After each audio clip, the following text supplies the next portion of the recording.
Tonight you're going to hear from some amazing thinkers, some amazing writers, some amazing orators, and a lot of them have differing opinions.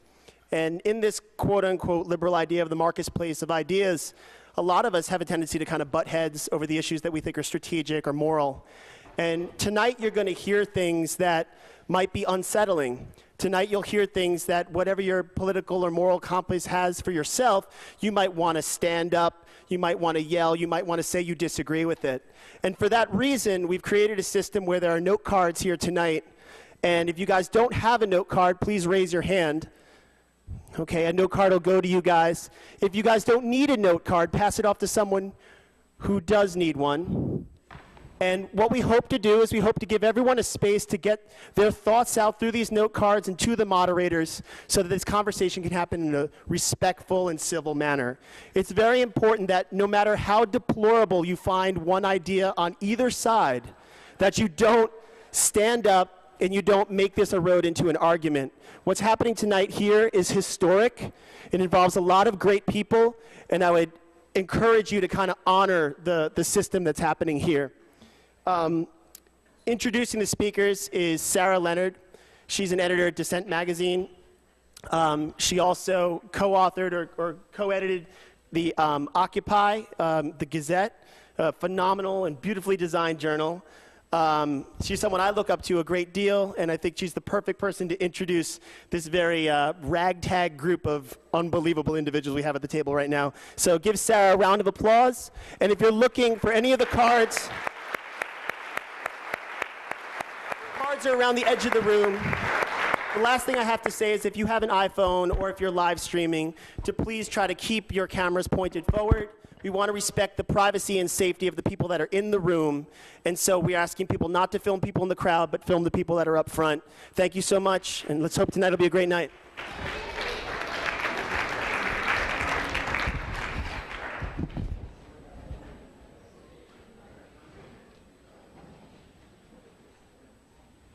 Hello. Hello?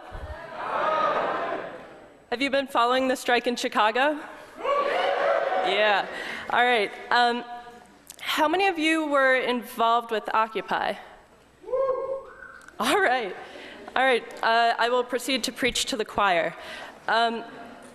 Okay, so I'm here to give just a quick introduction to the topic, which is over diversity of tactics and the Black Bloc. So I'm going to start, for those who don't have it, with a very brief history of the Black Bloc and go from there. This is a tactic that started in the 80s in Germany, particularly in response to violent police evictions of squatters, anti-nuclear activists, among others. It's persisted as an element in European social movements, anti-austerity movements throughout the Eurozone, and famously in America in the Battle for Seattle in 1999 at the WTO protests. This is where famously Black Bloc smashed windows of international corporations, Starbucks, The Gap. Some of you may know the excellent song by Against Me. And most recently, Black Bloc tactics have been employed in Occupy. For those who don't know, this is your friendly Black Blocker. It involves dressing in black, covering your face, anonymity, and solidarity with an affinity group willing to engage in illegal actions. We're here because last winter, journalist Chris Hedges over there wrote, quote, "The Black Bloc anarchists who have been active on the streets in Oakland and other cities are the cancer of the Occupy movement," close quote.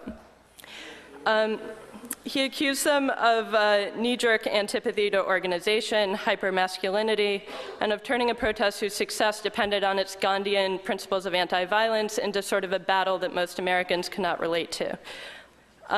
David Graeber, who some of you may know, an activist and anthropologist, author of Debt, all-around Occupy guy, countered that the Black Bloc is a tactic and not a group, and that Hedges put fellow activists in danger by singling them out to be excised from the movement. Susie Cagle, a journalist covering Oakland, noted that regardless of activist tactics, the media regularly failed to report police actions as violence, and there was little that activists could do about that. She also noted that black blocs in many instances helped the larger protest, for instance, by cutting through a fence to get people out of a kettle. And they both noted, along with CrimethInc, who's a co-sponsor of the event tonight, that the definition of violence depended on framing. The Egyptian protests that removed Mubarak were dubbed peaceful, but involved, of course, throwing rocks at police officers, setting police stations on fire. But these were dubbed peaceful protests. Additionally, of course, the first window to be broken in Occupy in New York was a cop putting someone's head through a window.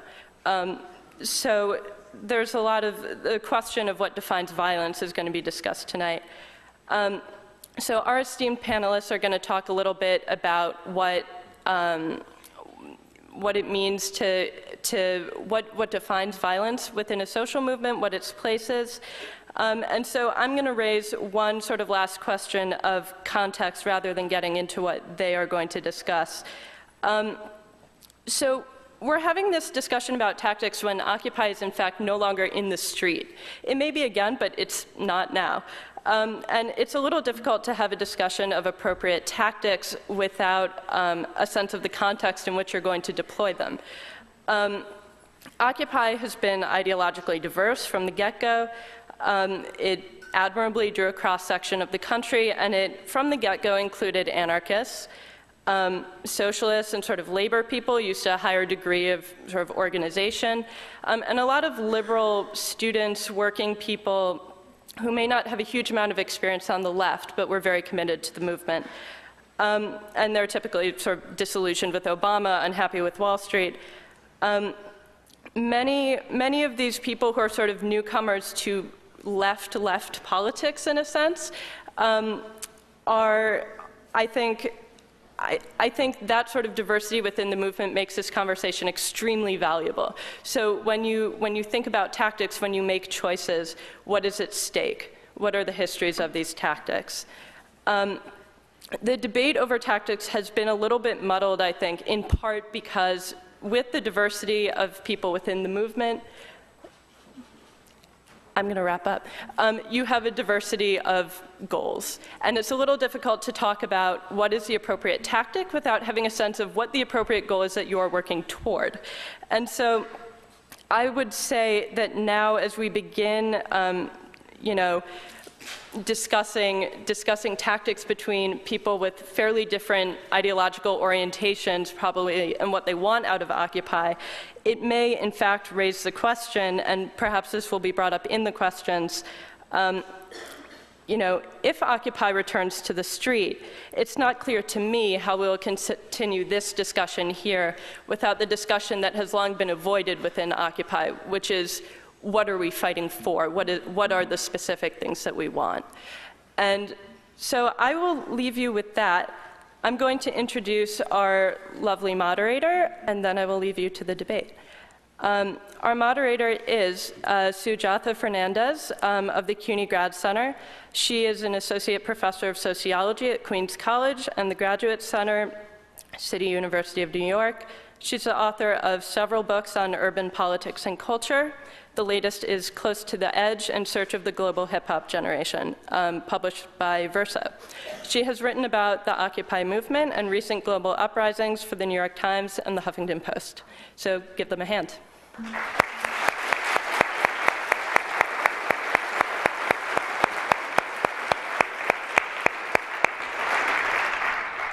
Thank you, Sarah. The Center for Place, Culture and Politics is pleased to host tonight's event. The center is a nexus of critical scholarship at the CUNY Grad Center, and it's directed by the Marxist urban geographer David Harvey. David, whose scholarship many of you are no doubt familiar with, will be in conversation with Chris Hedges later this month at the Brooklyn Book Festival on September 23rd, so you can check their website for details. You can also stay informed about future events hosted by the Center by signing up for our mailing list at pcp.gc.cuny.edu.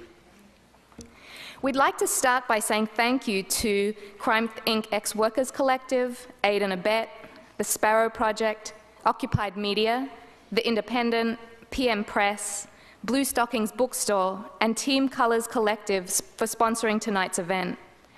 Many of those groups, including CrimethInc, Blue Stockings, and PM Press, are tabling tonight with books for sale, including titles by all of tonight's debate participants. I just want to make a note about the Q&A. There will be a Q&A portion of tonight's event, and we will try to have the speakers address as many of your questions as possible. We're distributing note cards throughout the audience for you to submit your questions. Please pass them down and to the right, and they will be collected in the front row. So if you have a question, please write it down on a card. So to introduce our speakers today, Chris Hedges is an American journalist, author, and war correspondent, specializing in American and Middle Eastern politics and societies. He will speak to the perspectives behind his controversial article, The Cancer in Occupy, regarding Black Bloc tactics and anarchist participation in the Occupy movement. B. Traven, our other speaker, will support the case for a diversity of tactics in the Occupy movement and in broader anti-capitalist struggles worldwide, illustrating an anarchist critique of the status quo and a vision of social transformation. CrimethInc has produced many books and articles, including The Illegitimacy of Violence, The Violence of Legitimacy, composed in part as a response to Hedges' The Cancer in Occupy. Please thank our speakers this evening.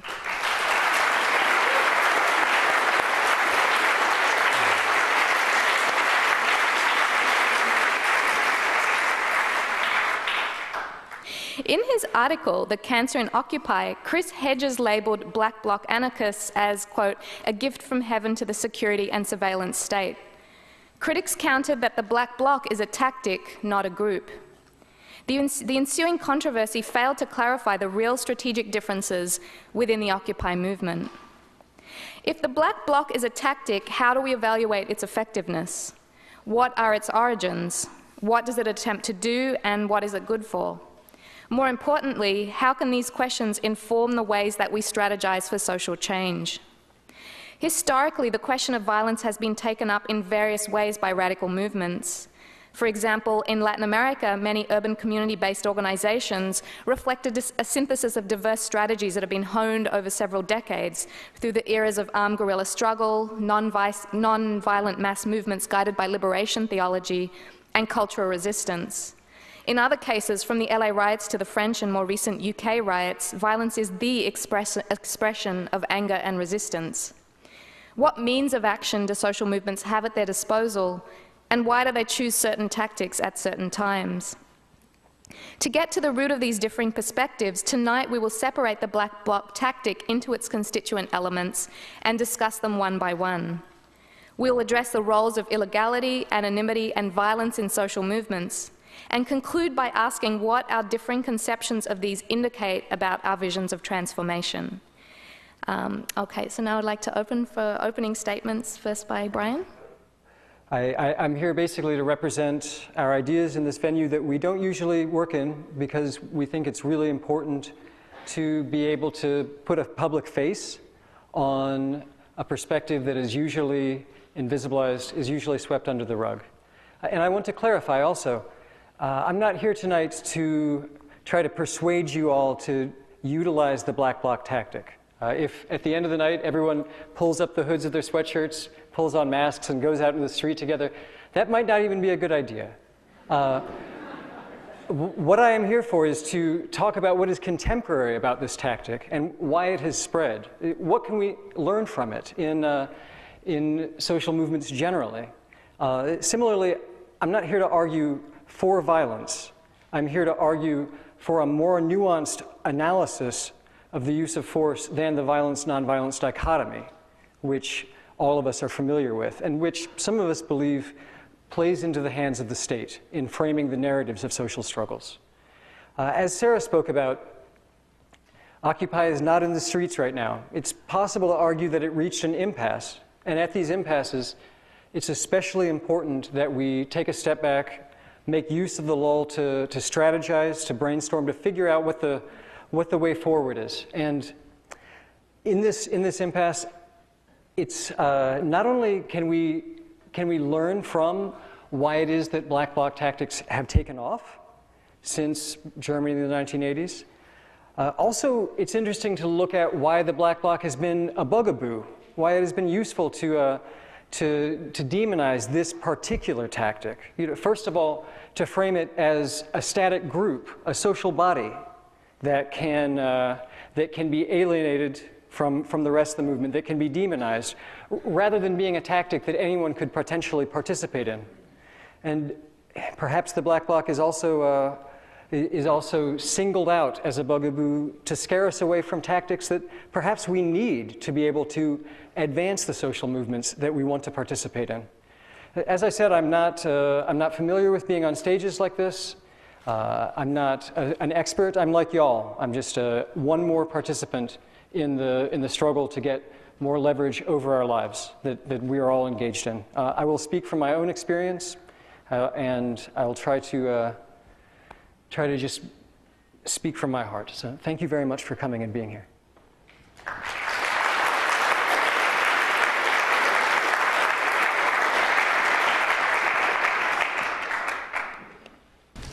I certainly support diversity of tactics, and I would argue that the Black Bloc is an impediment to the capacity to have diverse tactics, because when you build a nonviolent protest and the Black Bloc appears and turns that protest into one which violates those nonviolent principles, you make diversity of tactics impossible. My problem with Black Bloc is precisely that, that they have used the Occupy movement essentially to carry out activities that have diminished that movement. I have a hard time understanding what their goals are and how they think these tactics are going to achieve those goals. I covered revolutions, insurrections, most of the revolutions in Eastern Europe, 5 years in El Salvador, the 2 Palestinian uprisings. I was in Sarajevo during the war. I'm not a pacifist. I understand that there are moments in human history when armed forces seek to destroy you, as they did in Bosnia, to sit in a basement in Sarajevo when we were being hit with 2,000 shells a day, constant sniper fire, 4 to 5 dead a day, 2 dozen wounded a day, and begin a discussion about pacifism would have evoked gales of laughter.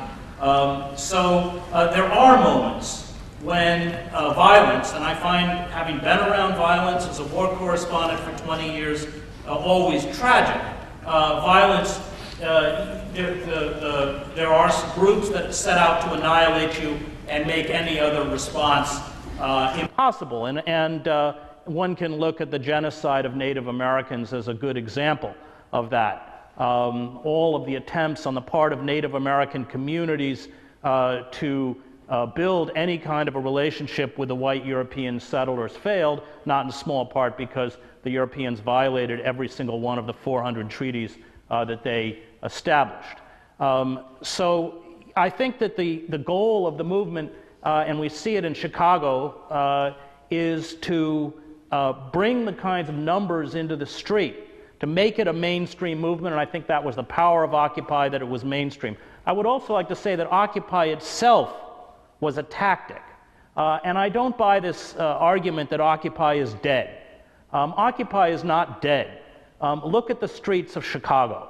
It may not be called Occupy, but if you've been following that strike, the most important strike in recent memory, in probably a few decades, when those teachers go into the police stations, when they're out on the street to use the bathrooms, the police will applaud.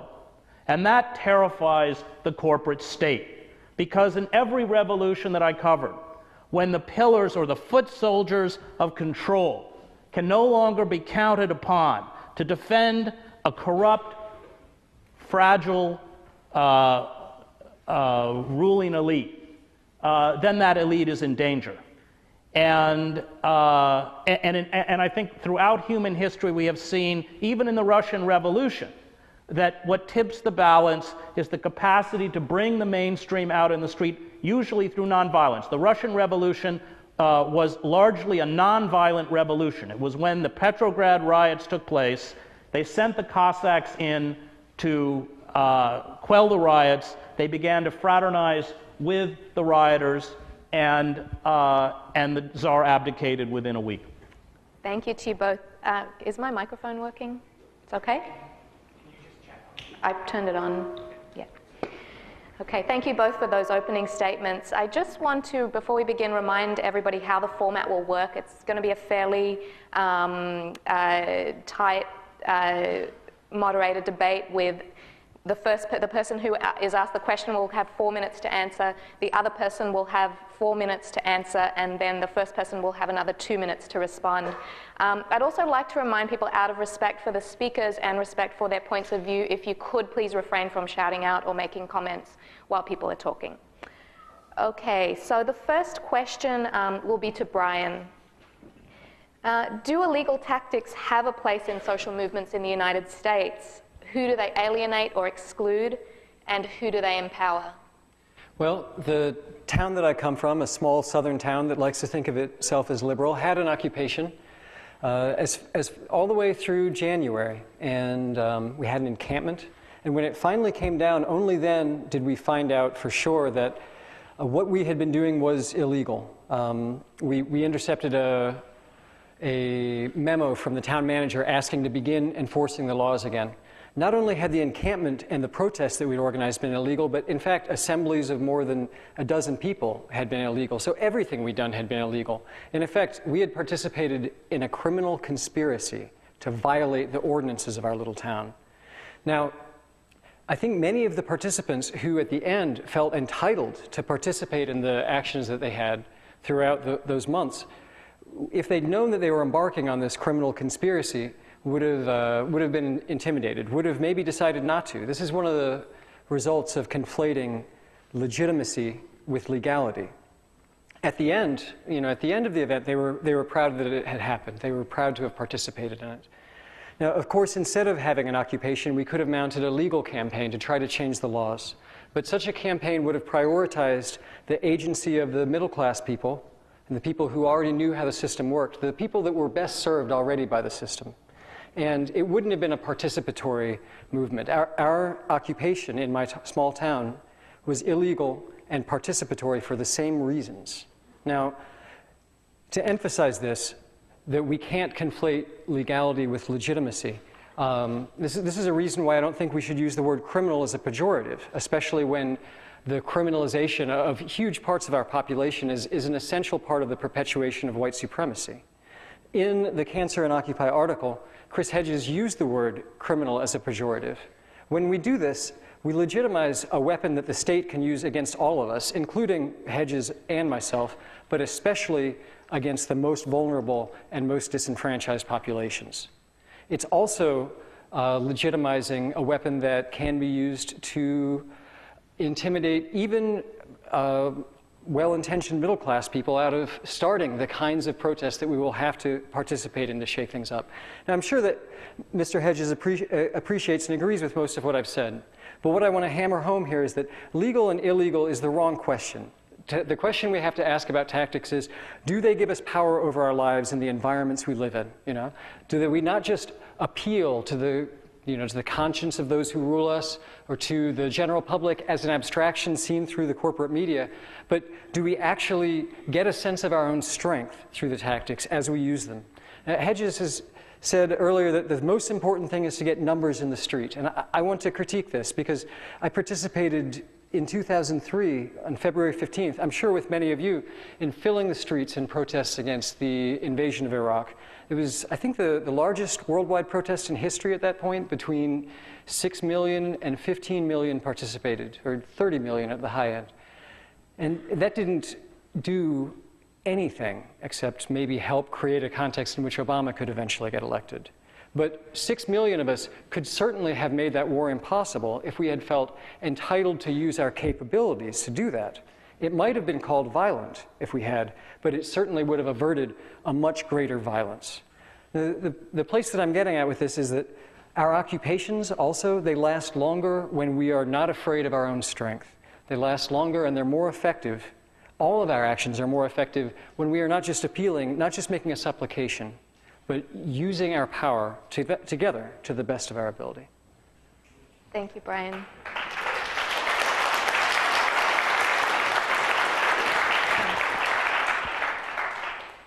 First of all, just when I use the word criminal, I'm talking about Wall Street. In terms of illegal tactics, just any act of civil disobedience is considered illegal, and if it isn't illegal, they'll make it illegal. This is why I sued Barack Obama and Leon Panetta over the National Defense Authorization Act.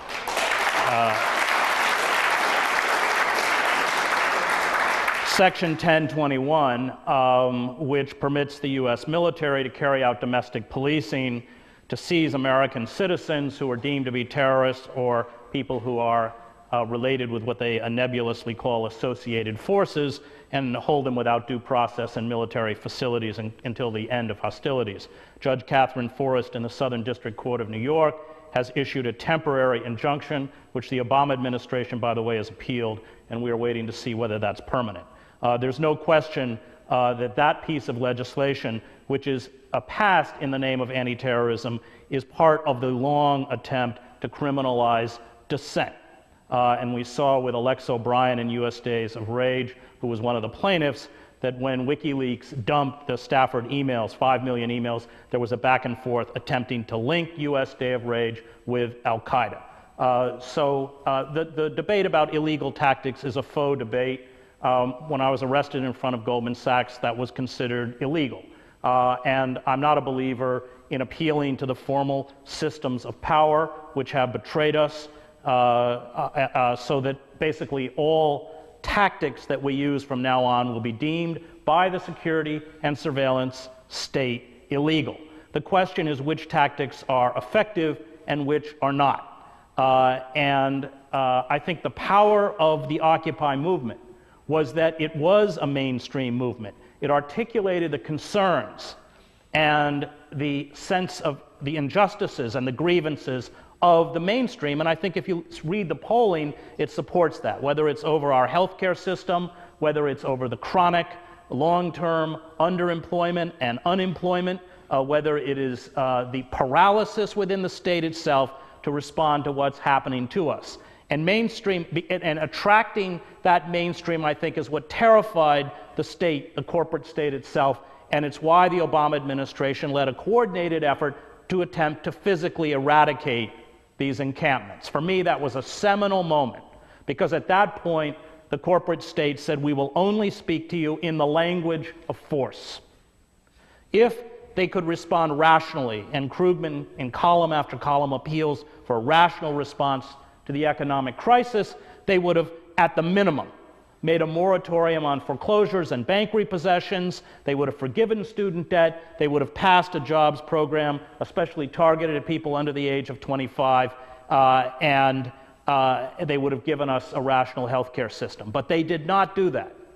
And it's always the ruling class that determines the parameters of revolt and rebellion.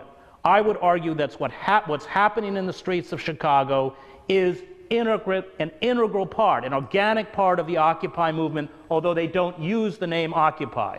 Remember that they essentially turned their backs, the organizers in Chicago, on organized labor because they weren't on their side, and the Democratic Party, and they have essentially confronted the power structure itself. Thank you.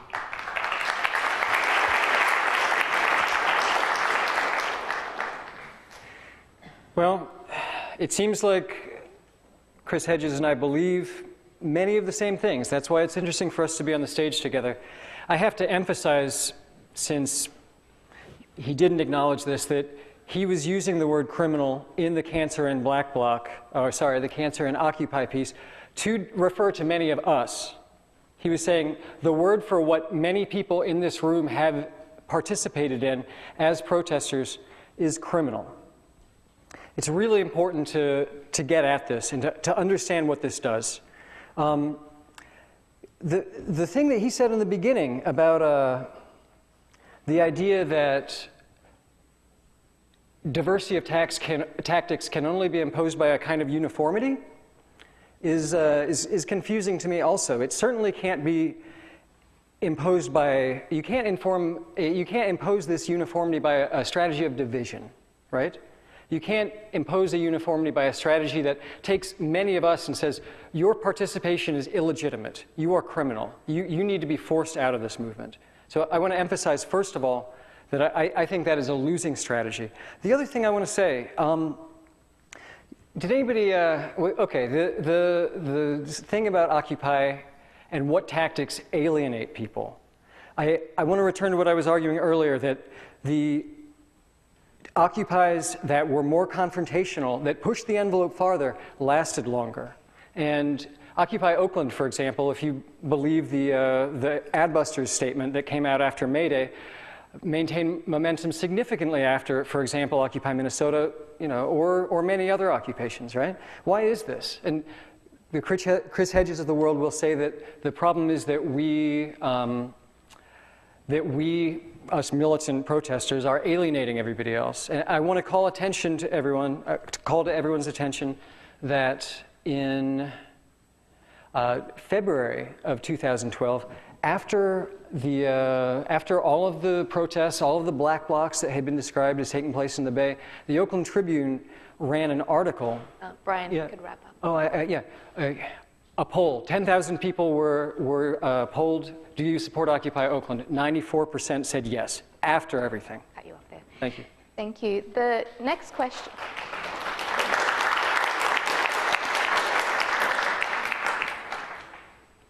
The next question is to Chris. One of the controversial aspects of the Black Bloc is that it enables people to act anonymously in a group.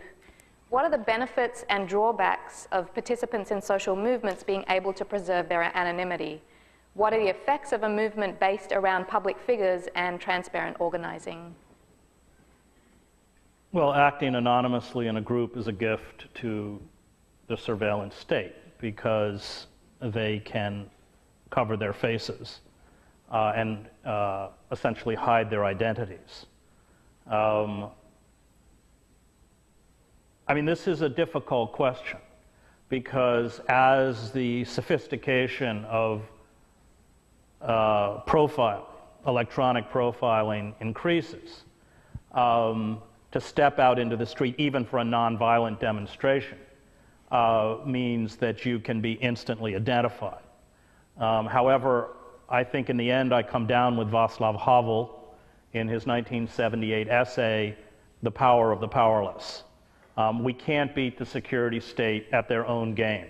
It's only, as Havel writes, by living in truth, by exposing the charade, the fiction of American democracy, and refusing to pay homage to that fiction, by having complete and utter transparency, that we can survive as a movement. This is not a moral question, by the way. It's a tactical question about what will work.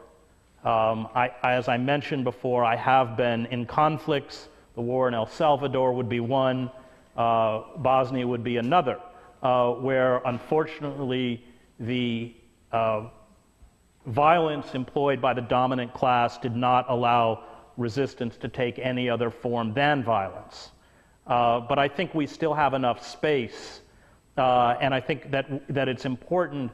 Remember, we're fighting to not only build a movement, but build a consciousness. And that consciousness will come only when we bring people into the streets. One of the beauties of Occupy was precisely that educational aspect.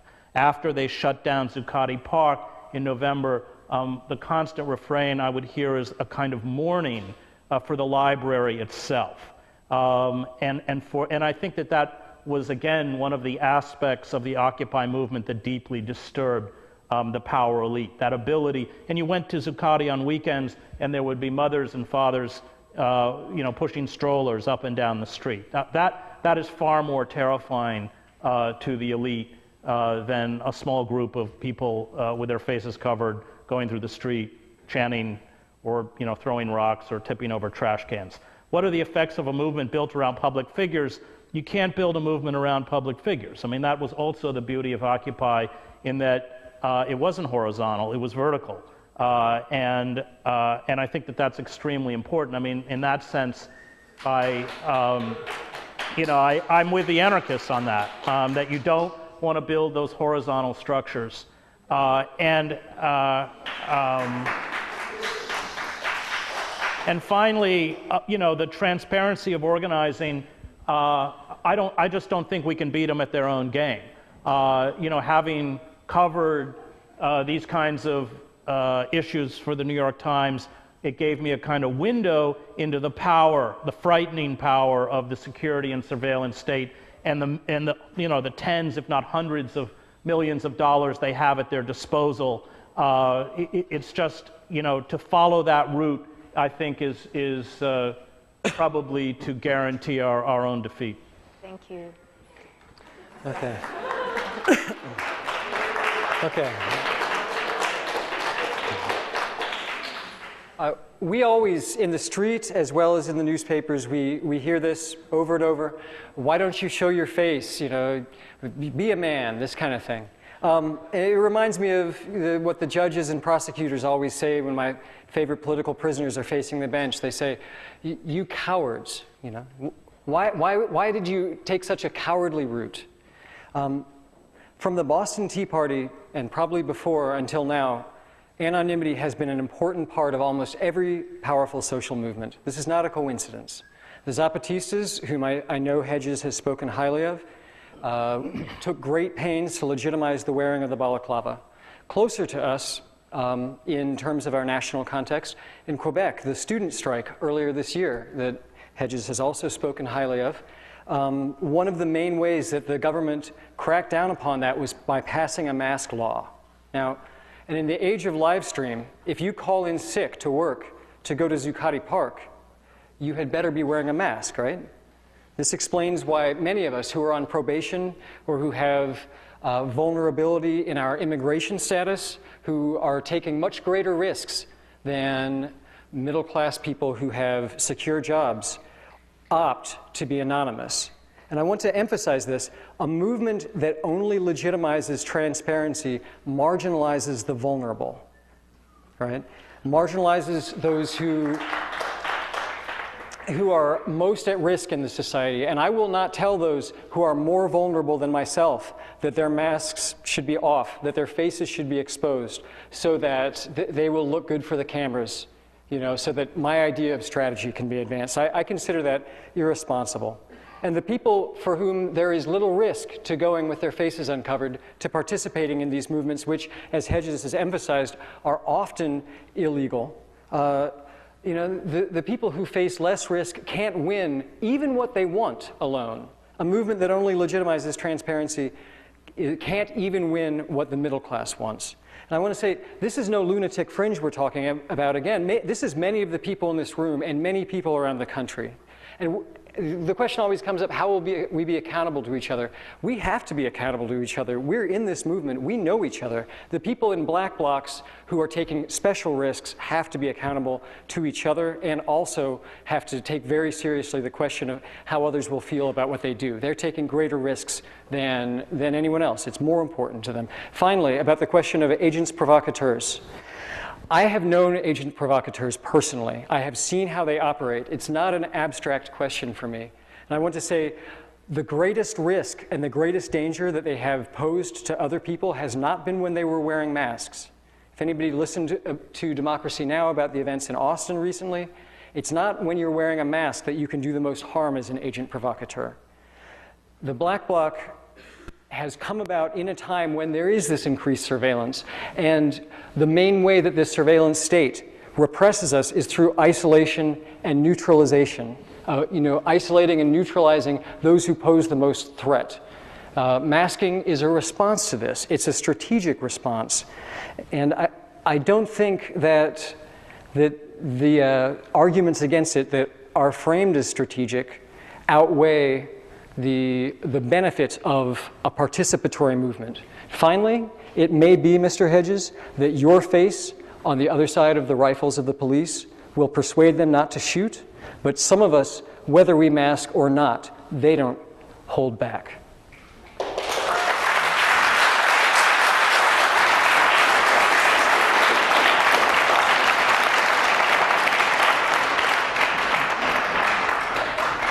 if this was an issue that was based solely around masking, I'm willing to concede many of these points, given the intrusion of the security and surveillance state. The problem is that for me, with the black bloc, the masking comes with other tactics. And you talk about the vulnerable. If, and there were weekends that I was in here with my small children, if you are an elderly person, if you are disabled, and you are joining a group that you think is nonviolent, and there becomes black bloc action that provokes a response from the police or tear gas, you can't get away. In the same way that somebody who's alone and young and able to sprint down a road can. But I think the issue you raise is a legitimate one, and when you look at the sophistication that is now being employed, anybody who went to Zuccotti saw that platform up there, and they were filming night and day. So I think on the issue of masking, I'm willing to concede it. I just, for me, the problem is that the masking comes with other tactics that I think are counterproductive.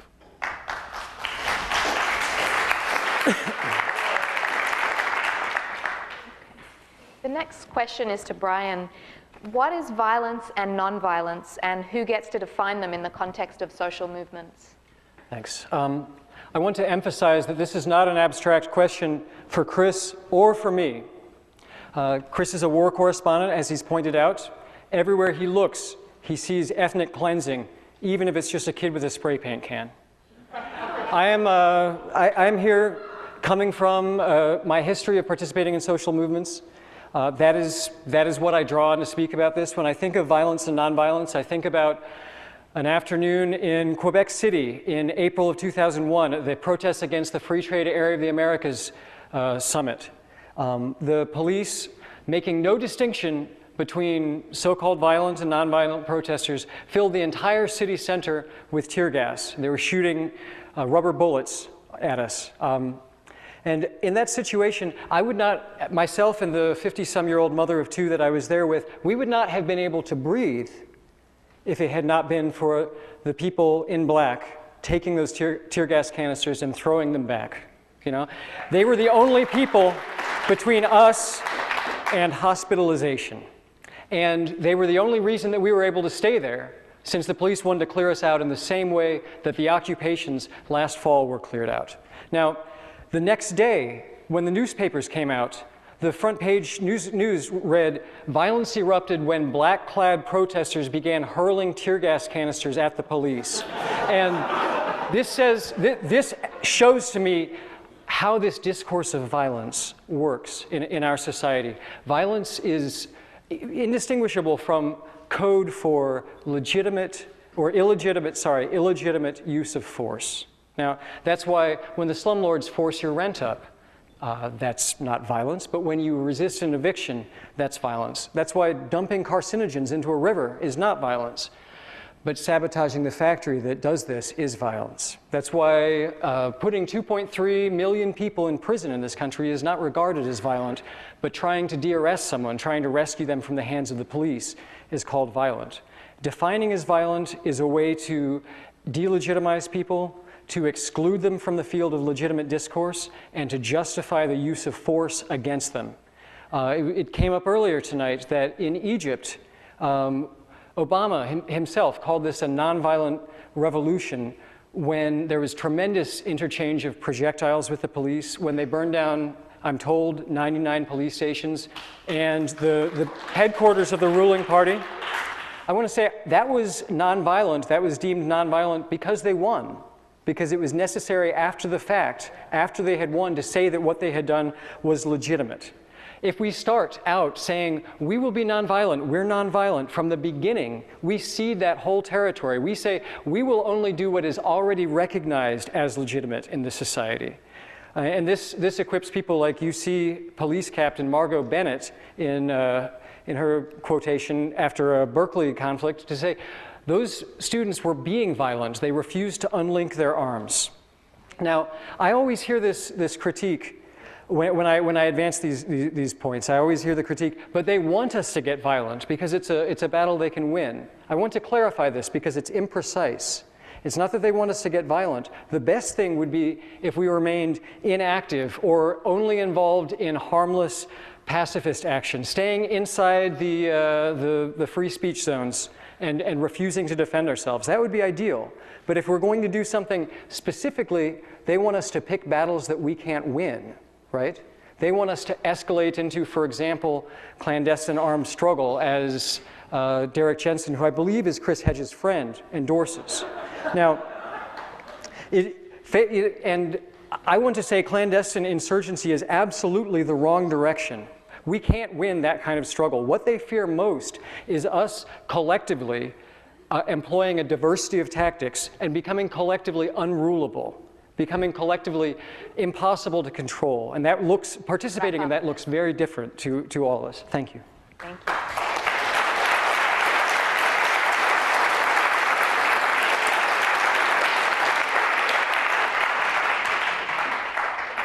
Well, having been in various conflicts around the globe, I can assure you that the security and surveillance state could care less about people throwing rocks or breaking windows, especially when you're dressed in Kevlar and you're carrying automatic weapons. That becomes a mechanism which does not in any way seriously threaten in an existential way security forces. What it does is solidify those security forces or bond those security forces to a corrupt ruling elite. I covered the breakdown of East Germany. That was, at least until the United States in the current era, had the most sophisticated system of internal security in the world, the Stasi state. And you mentioned earlier the Iraq demonstrations. The problem was not the demonstrations. The problem is that we were unable to sustain them. And the anti-war movement voluntarily gave them up in 2004 because it foolishly thought electing John Kerry, who was no less militaristic than George Bush, was a good tactic. It turned out to be a very stupid tactic. The protests in Poland, in East Germany, were ones that went on for months and months.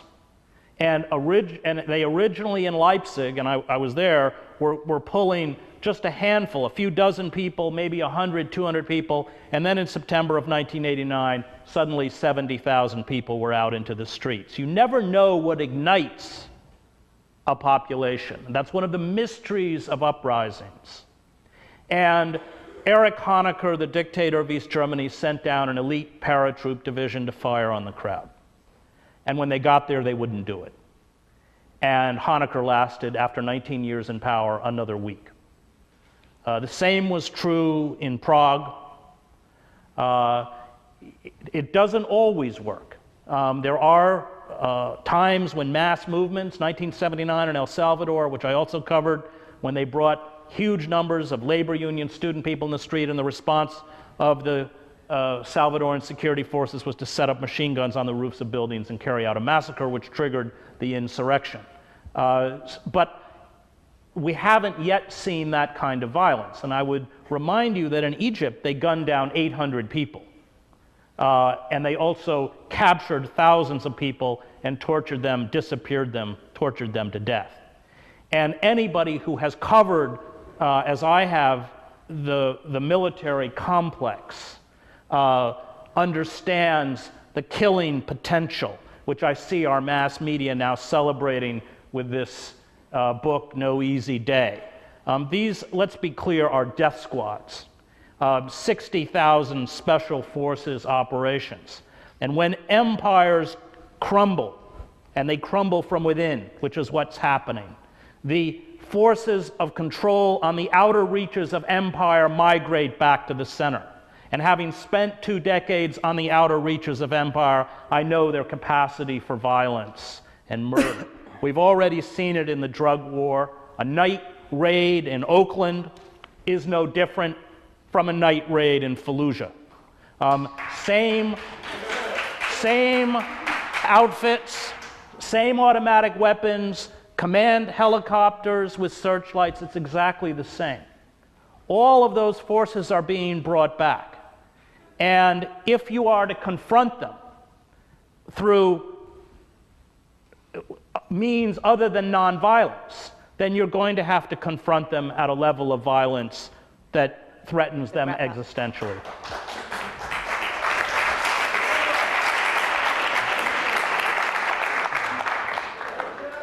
Okay, I want to finish making my... Please keep the... Excuse me.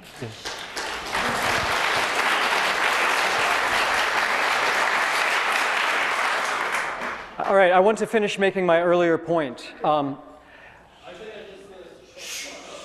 Please allow our speaker to speak. Thank you. Thanks.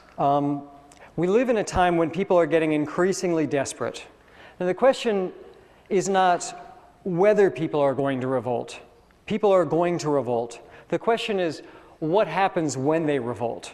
People are going to do things that are, that today we see as illegitimate or as crazy. People are going to act out. That's the word for it. Now, when this happens, if there is no movement that they can participate in to act out against their conditions, they are going to act out in isolation.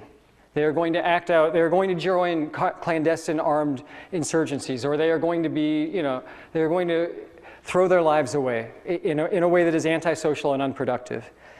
The question is, how do we make a movement that can make the most of all of our despair and desperation, that can create a possibility when we are at our breaking point to push forward in a way that benefits all of us? Now, if we make the Black Bloc into a bugaboo, and we say that all those who act out are monsters and are against the movement and are going to ruin it, then we create a situation in which these people can only act out autonomously in a way that doesn't contribute to what everybody else is trying to do. And I want to argue again that this cancer in Occupy, thank you, cancer in Occupy line is doomed to separate the movement into those who are not able or willing to push it far enough for there to be social change, and those who will be isolated, like the Weather Underground, unable to bring about the change that they need. Do I have one more second? And the last thing I want to say is about these tactics, like rock throwing in Egypt. It's entirely hypothetical whether Mubarak could have been toppled without all of the struggle that people engaged in. As for the tactics that people engage in the United States, somebody is going to bring up window smashing sooner or later, so I might as well be the one to do it. We have to understand these in context. In Oakland, perhaps the reason that people have engaged in property destruction now is that when Oscar Grant was murdered a few years ago there, the police officer who shot him execution style in the back of the head did not even receive charges until there were riots in downtown Oakland. These tactics are seen as being essential ways for people to defend themselves even in the existing situation, and not only to transform the world into the place that we want to be. Thanks.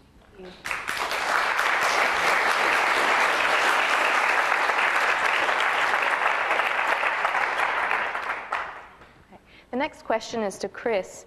Violence is sometimes associated with hypermasculinity and machismo. How would you respond to these claims? Is non-violence any less hypermasculine, and why or why not? Well, violence, let's talk about violence in terms of war. Violence is a hypermasculine endeavor because it is about crushing capacity for empathy, compassion, nurturing. It's why in every conflict that I covered, can you please there was allow the speaker a fusion of pornography and violence, such as the war in Bosnia. There's a kind of explosion, because violence is about turning another person into an object that you destroy. That objectification is classically hypermasculine. And military cultures are hypermasculine for a reason, because it is an attempt to shut off feeling. You raise the issue of you know, is Gandhi, for example, because he has patriarchal tendencies, patriarchy and hypermasculinity are not the same thing. As feminist writers like Mary Daly and Andrea Dworkin and others have pointed out, we live in a patriarchal society that comes with male domination. And in the case of this country, a fusion of essentially male domination and white supremacy. And it is when you embrace that domination that it's an incremental step to hypermasculinity. You know, one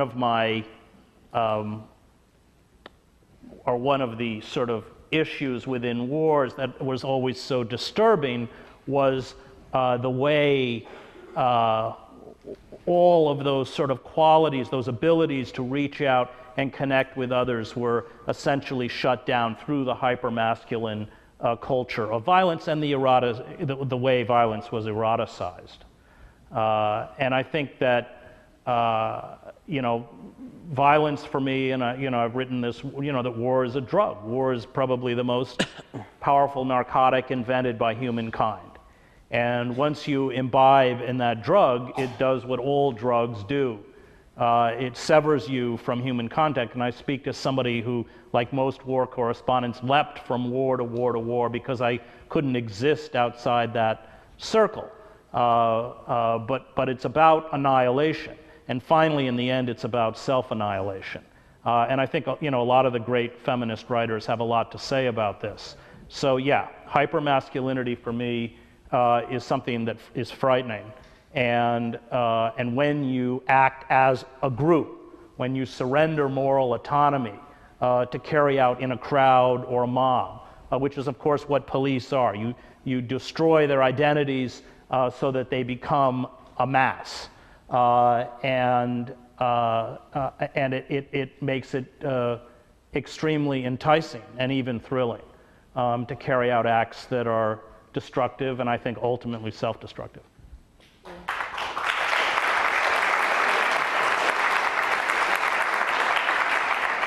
So, is the black bloc as a tactic hyper-masculine?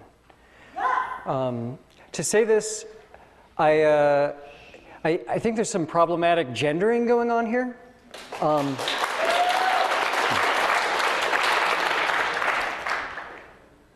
As far as whether the anarchist spaces that I've been in that have produced black blocs have been male-dominated, often they have been. Not as male-dominated as many of the Occupy organizing spaces that I've been in, to speak honestly. To such an extent that that's been a notorious criticism by some of my female and queer friends of trying to organize in Occupy. But really, this is just an anecdotal question. You know, you can decide that that what the black bloc does is violence and therefore it's masculine. That's not my gender analysis. But what I want to emphasize here is that Hedges has not participated in a black bloc or in organizing for one. So really what's going on here is that the mask is a reflective surface onto which people outside of it can project their assumptions, right? That's all I want to say from my own perspective. I think that it's in poor taste for white men to use privilege politics in pissing matches with each other, to try to accuse each other of hypermasculinity or this or that. Instead, I'd like to foreground somebody else's voice here, a woman who can't be here today because she is serving a year in prison in Toronto, accused of being the so-called leader of the black bloc at the protests against the G20 summit in 2010. Her name is Kelly Rose Flugback, and she answered the same question with these words. Patriarchal society in general is infected with a deeply disturbing hypermasculinity. Patriarchy and prejudice against people with disabilities are deeply connected, and both pressure people to believe their worth depends on whether their body is attractive, useful, normal, and non-threatening according to dominant standards. Many of the things that people vandalized during the G20 were symbols of patriarchy, like window advertisements with emaciated, underage-looking girls in hypersexualized poses. Being constantly bombarded with these unhealthy images is hurtful and violating to people of all genders. Global capitalism is also inextricably linked to kinds of violence and exploitation that disproportionately affect women and girls. So in that sense, any form of opposition to the G20, multinational corporations, or trade blocs is also an opposition to patriarchy. There are many documented cases of female workers in sweatshops being systematically raped because they protested their work conditions. And the colonial history and ongoing economic exploitation of the Congo is what has caused the civil strife and pandemic of gang rapes that Congolese women are suffering right now. If Chris Hedges wants to speak out about the prevalence of hyper-masculinized violence in the world, he should rail against governments and multinational corporations, not a scraggly bunch of protesters who oppose them. Now, I know that that is one of the things that Chris does, but we are here today because in practice, his rhetoric helps the state to marginalize, to invisibilize, and to imprison women like Kelly Rose Flugback.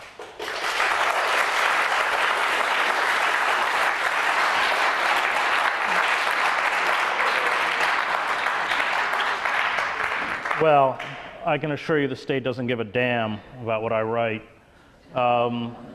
Somehow the idea that they're using my writings as a use to imprison people or marginalize them is absurd. I'm as locked out of the mainstream as the black bloc. You know, I'm hardly a figure that the establishment uses to credentialize themselves. You know, on the issue of violence, on the issue of diversity of tactics, if the black bloc want to carry out an action, I actually think they have every right to do it. I'm not going to join them, but I'm also not going to inform on them. My problem is that they make it impossible for those of us who want to build a nonviolent movement to carry out our action. And there has to be a place, there is a place in insurgencies and uprisings for various movements.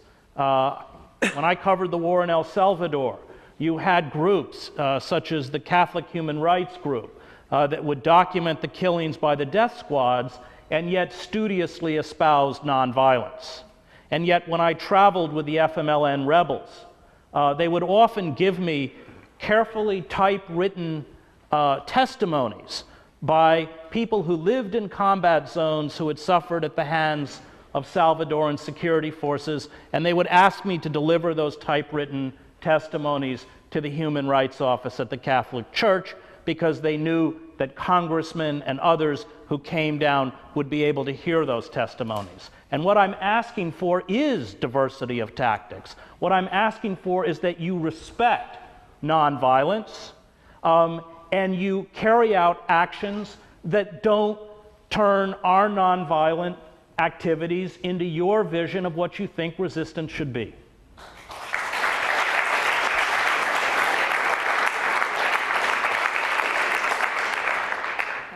We have one last question before moving on to the audience questions. This question is to Brian. How do these individual issues relate to our greater visions of social change, how it comes about, and what we're trying to do? How can our tactics distinguish and free us from the institutions we oppose? And how can our tactics embody the world we hope to create? All right. Thank you very much. I want to explain why I am making an effort to critique this cancer in Occupy, there I got it this time, line. You know, I want to emphasize why that's an issue. Chris and I are not that far apart ideologically. The one place that we differ is how we respond to the appearance of more militant tactics. Now, I'm with Chris. There's a time and place for everything. I agree with him about that. But that's not what he claimed in the Cancer and Occupy piece. He said that the Black Bloc is a totally distinct social body that has its own agenda that is against all of you, even those of you who have participated in Black Blocs. and that it has to be excised like a medical abnormality. Abnormality? There we go.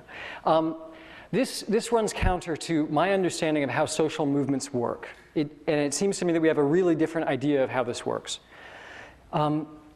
My theory, my impression from what I've seen is that in a situation in which most people don't feel entitled to use certain tactics, whether it is to do things that are illegal or to defend themselves or to mask their faces when they need to do that to protect themselves, in this situation, what always happens is that a few outliers try out a new tactic. And at first, it's extremely controversial. But if they do it long enough and seriously enough, and they always make the effort to explain themselves to others, eventually, if this tactic is of use, it can catch on, and it can be useful to other people. A good example of this is that, Occupy Wall Street was not the first occupation in this country, right?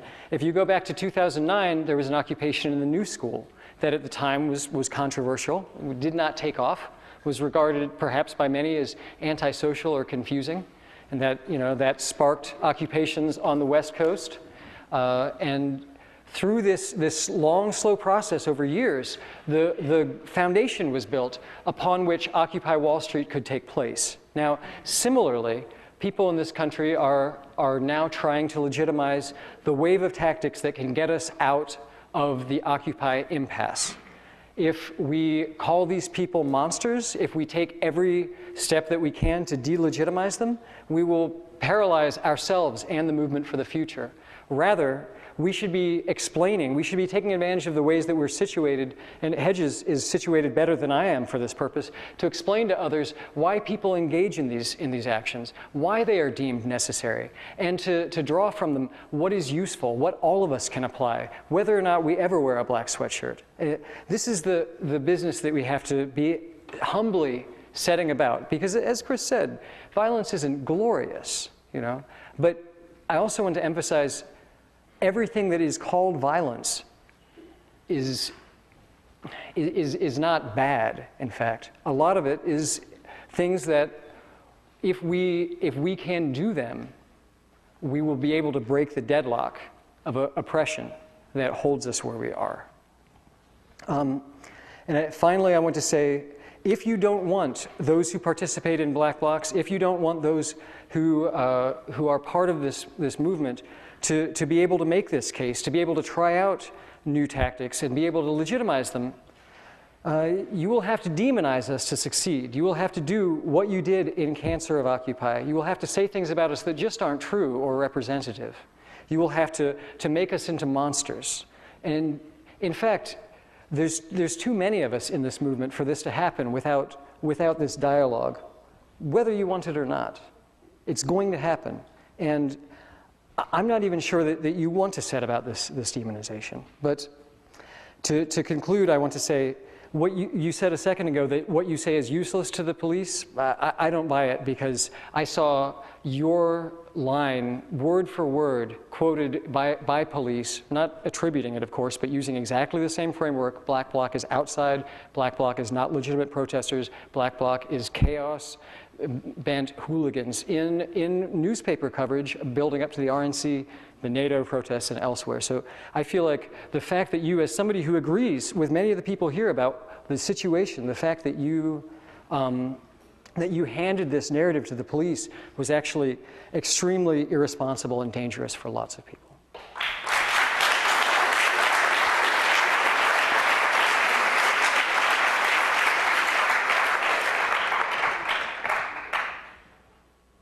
Well, the reason I sued Obama over the NDAA is because I knew the first group they were going to go after was the Black Bloc. And then they'll work their way up the ladder. They pick off the marginal groups first. They've already done a pretty good job of decimating Muslim American activists, whether it's Fahad Hashmi or Sami al-Aryan or anyone else. And they use precisely the same tactics. In the case of Fahad Hashmi, and he was held here in New York in Guantanamo-like conditions, 23 hours a day in isolation, naked. They never turned off his light bulb in his cell. what they were using to prosecute him with were tapes of talks that he'd given as a student activist when he was at Brooklyn College. You look closely at the Muslim American community and you can see where they're going and what they want to do. And the next group they'll go after, and you've already seen it in the case, was it in Cleveland, where they got these, used an agent provocateur to get these kids supposedly to blow up a bridge. And we saw it, as I mentioned earlier, in the NDAA case where they tried to demonize U.S. day of rage. They know what's coming. I agree with Brian that we are certainly headed for a period of deep instability and unrest, and the corporate state is working overtime to create the legal structure whereby any whisper of dissent becomes impossible. I'm not going to get into this Graeber argument as to whether what I write, suddenly gives the Homeland Security an idea of, what they want to say. Maybe they are. Maybe they read everything I write. I hope they read everything I write, but I kind of doubt it. The question really comes down to what's going to work. And I have yet to hear a coherent explanation on the part of Black Bloc. Number one is the kind of vision that they have for the society that we want to create and how these tactics are going to get us there. If we do not bring the mainstream over to our side, I don't think we can win. And I think what we have not raised is that this backlash could very well be hijacked by proto-fascist movements. The Christian right, the Tea Party. And unlike us, they are going to be bankrolled by the most retrograde elements of American capitalism, the Koch brothers and others, just as the German industrialists bankrolled the Nazi Party.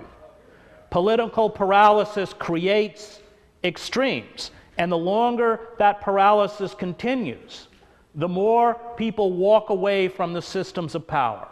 And when these corporate interests feel threatened, they have the capacity to empower these proto-fascist organizations that celebrate the gun culture, that speak in the language of violence, and that do what all fascist movements do, which is to demonize the vulnerable. Muslims, undocumented workers, homosexuals, intellectuals, liberals, feminists, they have a very long list of people they hate. And fascism and violence run like a very dark, we are a very, very violent society. And I think that in times of instability, we cannot rule out that this backlash may be a populist right-wing backlash. And that has to be part of our consciousness when we begin to raise the issue of effective resistance.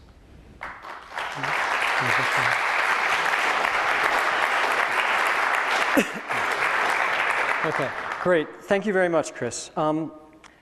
It seems to me that it isn't just bullets or tear gas canisters with which the government represses us. Above all, they use the narrative, they frame the narrative. Now, I'm sure that you believe this in the same way that I do, otherwise you wouldn't have written that the Black Bloc was giving the government the excuse to repress us. That's a matter of narrative. If we create this other narrative, as I understand it, which you were trying to do, you can see how that would also be useful to the government, right? And you mentioned the thing in Cleveland. I really appreciate you mentioning those kids who've basically been entrapped there, but it's significant that those kids were called in the mainstream media. They were described as Black Bloc anarchists, even though there's no evidence that any of them had participated in a Black Bloc. And that's because the narrative that came out of Cancer of Occupy and out of all of this invective was that whoever it is that is scary is the Black Bloc. Bomb makers are the Black Bloc. And this is very useful to the government because, well, what would it have taken for us to say in those occupations? Maybe feeling entitled to wear masks, maybe feeling entitled to resist, maybe feeling entitled not to be afraid of standing up for ourselves. And the narrative that they're going for, their operation is to create an environment in which whenever average Americans, whoever that is, see people who are doing the things that it would take to maintain space, they will say, oh, those must be bombers, they must be terrorists, they must be like those people in Cleveland. Do y'all understand what I'm saying? And this is absolutely what they're trying to do. So as for what our vision of change is, like I've said it throughout, using the same examples that I think Hedges endorses, our task is to expand the range of what people feel entitled to do. Do this humbly, do this persistently, and not glorify anything, but just go about the business of trying to do this. We're going to be demonized, even by people that should be our allies as we do this. We're going to face all sorts of name-calling and invective, but just to continue doing it courageously, unstoppably. Thanks.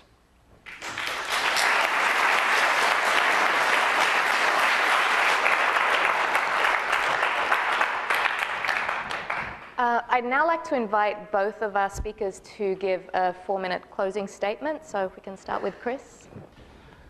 Yeah, I mean, traditional anarchism I'm deeply sympathetic with. I come out of the Christian anarchist movement, Dorothy Day, where you have a constant alienation from power. I think the issue is power. It doesn't really matter who holds it. When Karl Popper writes the Open Society and Its Enemies, he says that the question of how we get good people to rule is the wrong question. Most people, he says, who are attracted to power are at best mediocre, which is Obama, or venal, which is Romney or Bush. The question is, how do you get those in power to be frightened of you? And you do that by building movements. The anti-organizational element of the Black Bloc, which is not something, by the way, that the great anarchist thinkers of the late 19th century and the early 20th century embraced, whether that was Bakunin or Kropotkin, Emma Goldman, Berkman. They all believed in the primacy of astute and intelligent organization and effective tactics. All of the correctives to American democracy came through movements, popular movements, that never achieved formal positions of power. Whether that was the Liberty Party that fought slavery, the suffragists who fought for women's rights, the labor movement, and finally the civil rights movement. And you could argue that until he was assassinated in April of 1968, the most powerful political figure in the United States was Martin Luther King. Because when he went to Memphis, 50,000 people went with him. And we have no hope left unless we rebuild those movements that were systematically destroyed. I spend a lot of time in Death of the Liberal Class talking about it, starting in World War I, in the name of anti-communism, and what Dwight MacDonald calls our psychosis of permanent war. And when the Soviet Union went down, the most vile elements of the power elite needed something to take its place, and it became terrorism.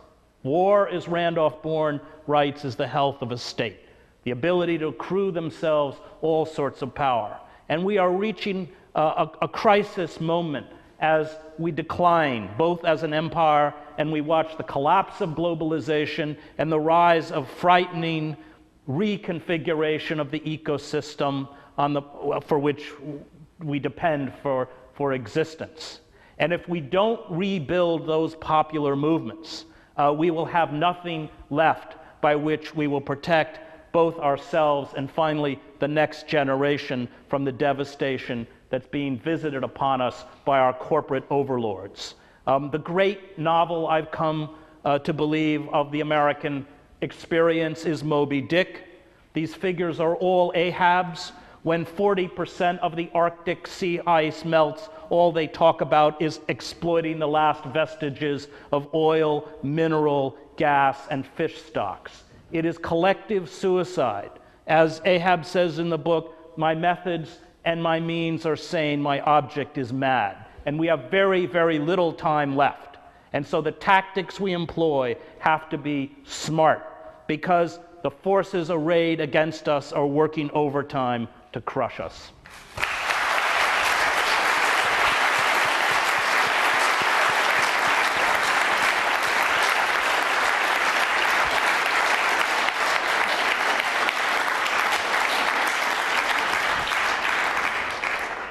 Thank you, Chris. Brian, please. Right. I have no fantastic inspiring closing statement. I didn't prepare one. I don't usually, like I said, try to come on stages like this. I felt that this was necessary in this particular situation because somebody who has a lot of leverage and legitimacy was using it irresponsibly.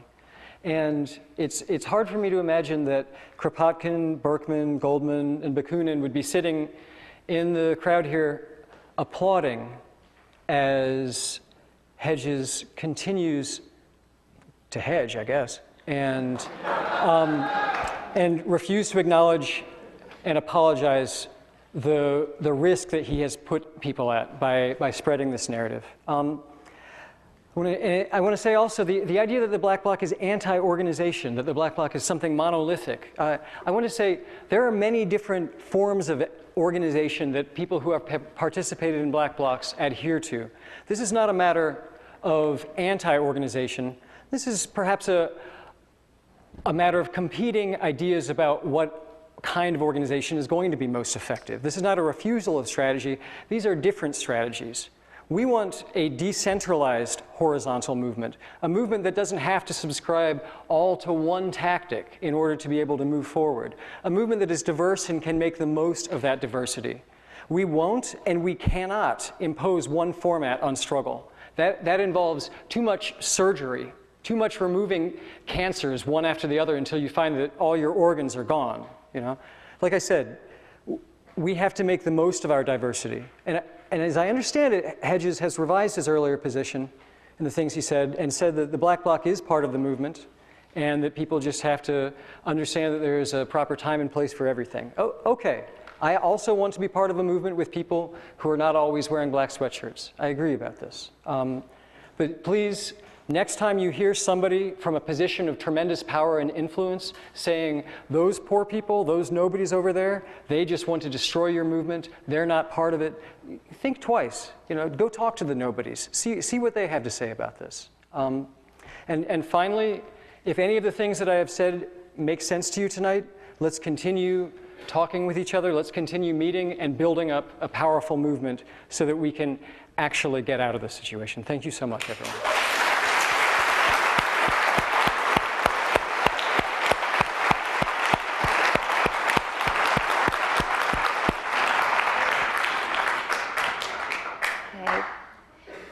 We're now going to move on to the question and answer portion. I have a lot of questions here, and I'm hoping we can get through as many as possible. So if I can ask the speakers to try and limit the responses to about 1 minute, if possible, to try and get through as many questions as possible. So the first question is for Chris. Can you explain what you meant when you called the Black Panther Party parasites? Do you still feel this is an accurate assessment and the American Indian movement? I don't remember ever calling them parasites. Next question. Oh, no, excuse me. Do you have an article where I called the Black Panther parasites? I don't remember. It's okay, everybody. I'll cite the article that he's talking about. It's the, I read it, right? It's the one where you say violent parasites or violent extremists attach themselves to all social movements like parasites, the Black Panther Party, the American Indian movement, and then you run through and you're the Symbionese Liberation Army by the end. You say, as I understood it, that's what you were doing. I didn't write the question, but that was my impression. Right. Having read a fair bit of your material. I mean, the Black Panther Party and the American Indian movement are different movements from, let's say, the Weather Underground. The Weather Underground is sort of white, privileged, and nihilistic. The Black Panther Party and the American Indian movement arise out of significant repression and violence that have been committed against those communities. And yet, I would argue that in the case of both AIM and the Black Panther, it gave to the state a kind of mechanism by which they could discredit the broader anti-war and civil rights movements. And that was, of course, always the tension between Martin Luther King and the Black Power movement. King, at the end, by 1968, became a very lonely figure, booed in Watts, There were huge defections from Stokely Carmichael and others, even within his own movement. But I think that is my fear of violence, that resorting to acts of violence cripple and hurt mass movements and give to the security state the kind of publicity, and no question that the security state blows whatever activities are done by these groups way out of proportion, but gives them a kind of publicity vehicle that they loop. I mean, go back and look at the 1968 revolution in France, which was carried out mostly by labor, 11 million people carrying out sit-down strikes, and de Gaulle used a kind of fringe movement that was violent and then looped it constantly on television to justify the excesses of the state itself. Thank you. The next question is for Brian. Would you say violence is entirely a sociolinguistic construct, or would you accept the more common usage of the term as reflecting a material event that causes harm to or violates the integrity of the human body? Why or why not? Thanks, Tracy. Thanks, Tracy. Can I have the card in front of me? I'm a little slow, thanks. Well, violence is a mix of all these different things, right? It's a discursive. I'm in a university, right? Am I using that right? It's a matter of discourse, something like this, right? It means different things to different people, which is one of the reasons that I think it's really important that we don't say we're nonviolent and assume that that means the same thing to everyone. That especially if you want to identify as being nonviolent, if you think that's important, you have to be able to clarify exactly what that is and also protect people who don't use that language from the kind of delegitimization that the legitimization of nonviolence equips others to carry out against them. Does that make sense? You all follow me? Okay, thanks. Thank you. Yeah. The next question is for Chris. Can there be a coexistence of black bloc and nonviolent tactics? If yes, in what form and what situation? I think there has to be a respect for diversity of tactics. And the black bloc has to respect the tactics of nonviolent movements. I don't support the vision of the black bloc or their tactics. And yet at the same time, I'm certainly not going to do anything to impede having them carry out those tactics. And that's what I'm asking for, that they respect those divisions. And if they respect those divisions and they call a black bloc action, I won't attend, but I'm certainly not going to help the authorities do anything to crush them.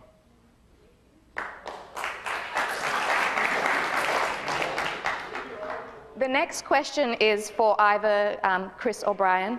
Do you think occupying, in quotation marks, is a form of liberal protest or a way of expropriating the means of existence from the privileged classes? Is it possible to do the latter without incurring the violence of the state? Whichever one.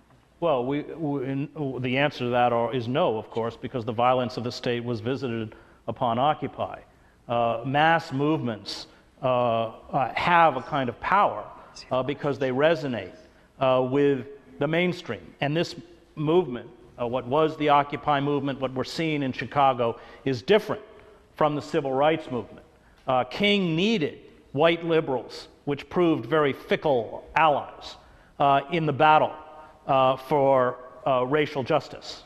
But as soon as racial equality was advanced, and King attempted to advance economic justice, the white liberals deserted him.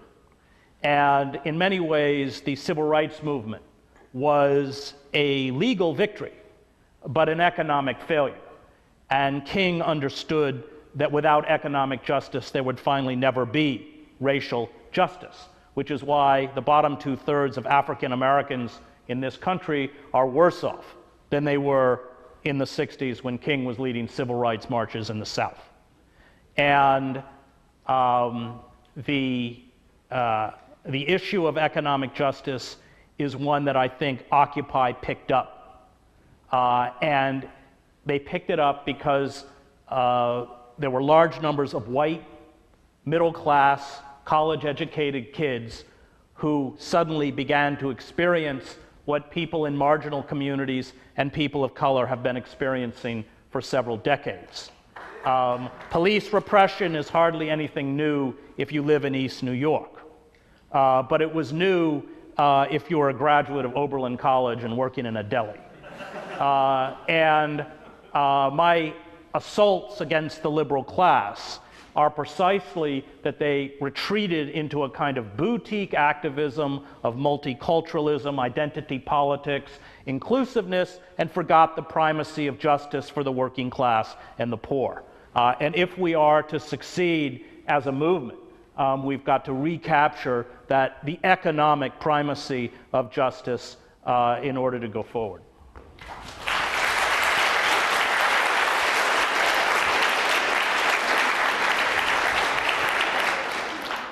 I'll just say something really quick about this. Is occupying a form of liberal protest or a way of expropriating the means of existence? That's the question I was trying to pose, however clumsily, at the beginning. If we see what we're doing as an appeal, as just a registering of dissent, it will not change the situation that we're in. If we approach it as a project of actually getting our hands on the resources that we need to remedy the imbalances in our society, yes, we're more likely to come into conflict with the state. And it's telling that when we set out to expropriate the means of existence from the privileged classes, we barely feel entitled even to take over a public park. You know? This emphasizes again how important this project of becoming more confident in ourselves, of trusting ourselves more, of feeling more entitled to act, you know? Not feeling like a public park is barely the most we are entitled to, but all of the riches that we have produced in this world. Thanks.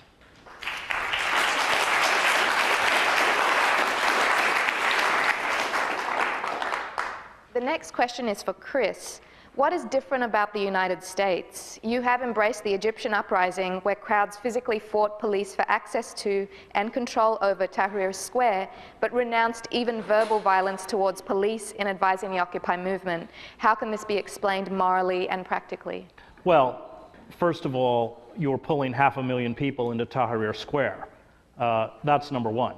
And number two, the most crucial moment in the Egyptian uprising was when the army commanders realized that they could not call upon their soldiers to fire upon the crowd.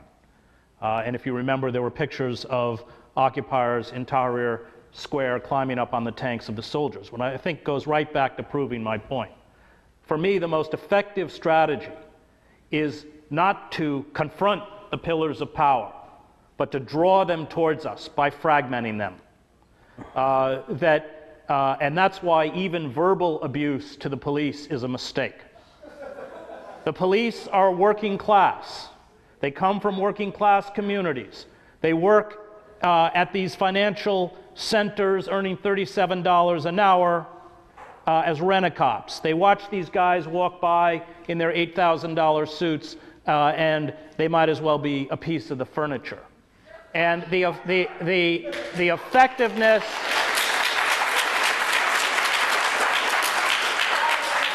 Okay, please let the speaker continue. The effectiveness of the movement will come with creating internal divisions within these structures of power, whether it's civil service, whether it's security forces, or anything else, and that creates internal systems of paralysis.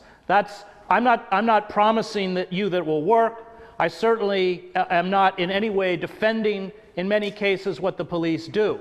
I'm just talking about a tactic that I have seen work in Eastern Europe and that is potentially effective and I think worth pursuing.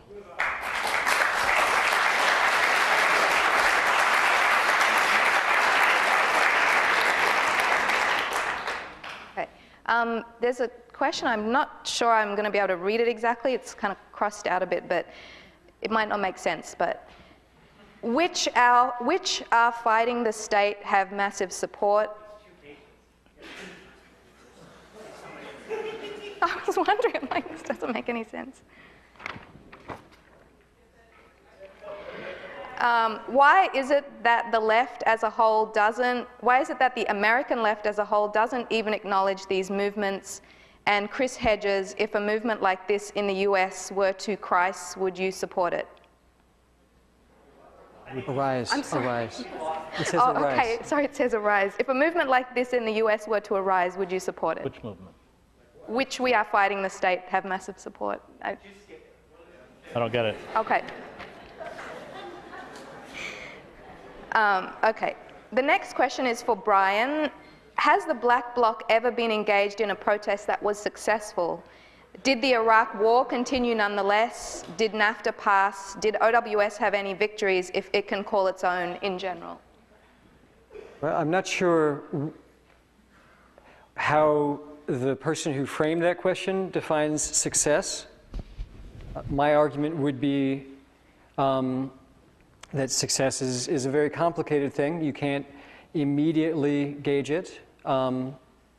If we frame success as preventing the government from doing something, that's difficult. We rarely succeed with any tactics from getting them not to pass a particular kind of legislation, but the Black Bloc is not a kind of hard lobbying. The Black Bloc is a way for people to act together anonymously, to make the most use, as they see fit, of their own personal capabilities. And in that regard, every time people engage anonymously, collectively, in an activity that they wish to, that they otherwise could not, it is a success. It's a success for the participants in that it returns a little bit of autonomy and a little bit of power to those who engage in this. Now, of course, we have to look at these things strategically as well, as Hedges is arguing. You could argue in theory that the Black Bloc that happened in Seattle in 1999 that was so famous was strategic and successful in that it galvanized young people all around the country to perk up and to become really excited about what was going on in the anti-globalization movement. I'll admit I was a punk rocker in the 1990s, and in 1998 it wasn't very easy to find another punk rocker who could tell you much about the World Trade Organization. By 2000, just about every punk rocker that I met could give you a long rundown on the IMF and World Bank and how they were implicated in oppressive policies throughout the global South. And this is because when you don't know what to do, when you can't imagine yourself taking any action, it's hard to become invested in the issue. It's hard to become invested in anything. You know, this is why strategies that begin from education often have limits. But when you feel there is something you can do, however small, often you come to be really, really focused on the issues and to learn about your agency and what you are capable of doing. In that regard, that Black Bloc and many others, I would say, have been extremely successful in catalyzing the movements that we see around the United States now, or else we wouldn't be having this conversation in the first place.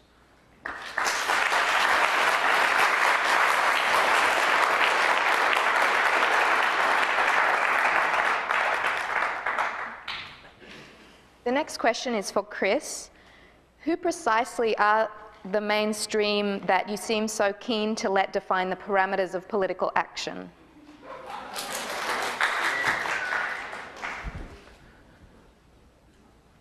If you are going to draw the mainstream into your movement, which I think was the power of Occupy, then you've got to work within those limits. I have, like probably many people in this room, serious issues with the very concept of a wage economy. And yet I think people have to be brought into movement step by step.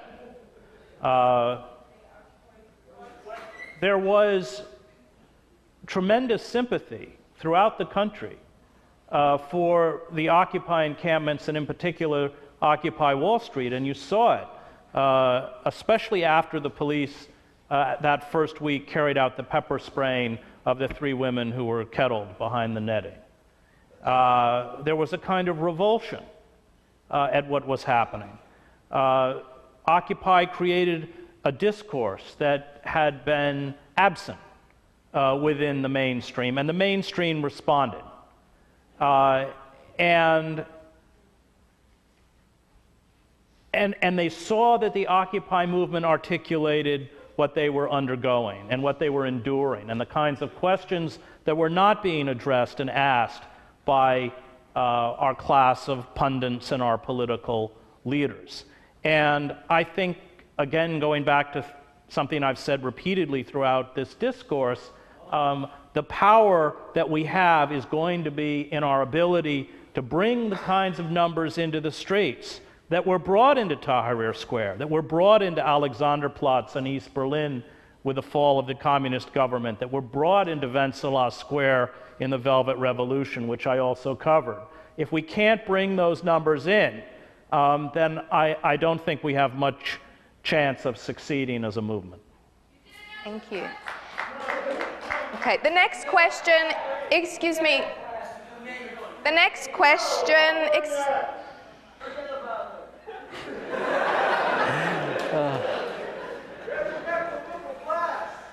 the next question is from Wayne Price for Brian. Chris says that the Black Bloc makes it difficult to make a mainstream movement. Brian, how would you build a popular big movement? And then for Chris, is the mainstream all that counts? What about militancy? So I should start this one. Hey Wayne, it's nice to know that you're out there somewhere. Thank you. I've enjoyed our previous interactions. I guess in terms of how to build a popular big movement, this is a challenging question today, and a question that we could get into really deep. You know, it used to be that you could just build a workers' movement. Nowadays, we pass from job to job so fast that it's really hard to hold on to any kind of situation from which we can organize with others like us. It's not surprising that the major anti-capitalist or potentially anti-capitalist movement that took off in the last couple of years was situated outside the workplace in public squares where the disenfranchised are, you know? Or where people who have enough time between their 10 different Craigslist jobs can show up to participate. Building a movement when we are atomized like this by capitalism is a real challenge. The main thing that I would say is that it's a process of building bridges and connections between people in different situations. People who are marginalized in different ways. And that's why, in addition to participating in militant forms of struggle, I think it's very important to always set about the process of explaining ourselves and connecting with others. To try to say why it is that I, as a marginally employed, you know, late 30s anarchist, am involved in the things that I am. And this is the closest I can give you, Mr. Price, I fear. Is make the effort to connect with other people who are vulnerable or targeted in the same or different ways by capitalism, figure out what we can do together, and move forward. What's the last question? This here for you, mainstream, all that important. Well, the state did not look at the Occupy endeavor as a mainstream movement. They looked at it as a militant movement. Of course, those of us, and not only was it militant, let's be clear, it was revolutionary. Because it did, as Crane Brinton writes in his study of revolutions, Anatomy of a Revolution, it did finally what all revolutions do. It demanded of the state terms that the state can never fulfill because it would mean its own dissolution. It asked, you know, remember they kept saying on a sort of, you know, what are your demands, what are your demands, what are your demands? Well, the demand was really clear. We want to reverse the corporate coup d'etat that we've undergone. But that's not a demand that the power elite can hear, because what we're asking is that they go out of existence.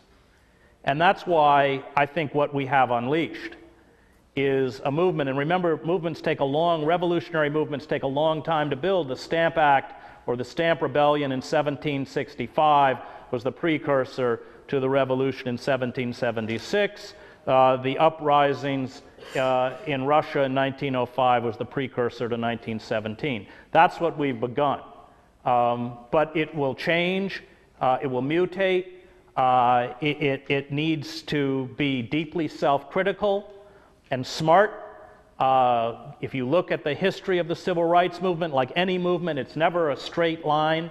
There were terrible failures in Albany, Mississippi, and other places, reverses, but it was the capacity within the civil rights movement or within Solidarity. Go back and look at the 10 years of Solidarity before it achieved power, to understand what worked, what didn't work, what was a dead end, and what wasn't. And I think that we live in a period whereby the language that we use to describe both our reality and our political system no longer work. And in some ways, one of the first things we're doing is begin to look for a new language by which to describe what's happening to us.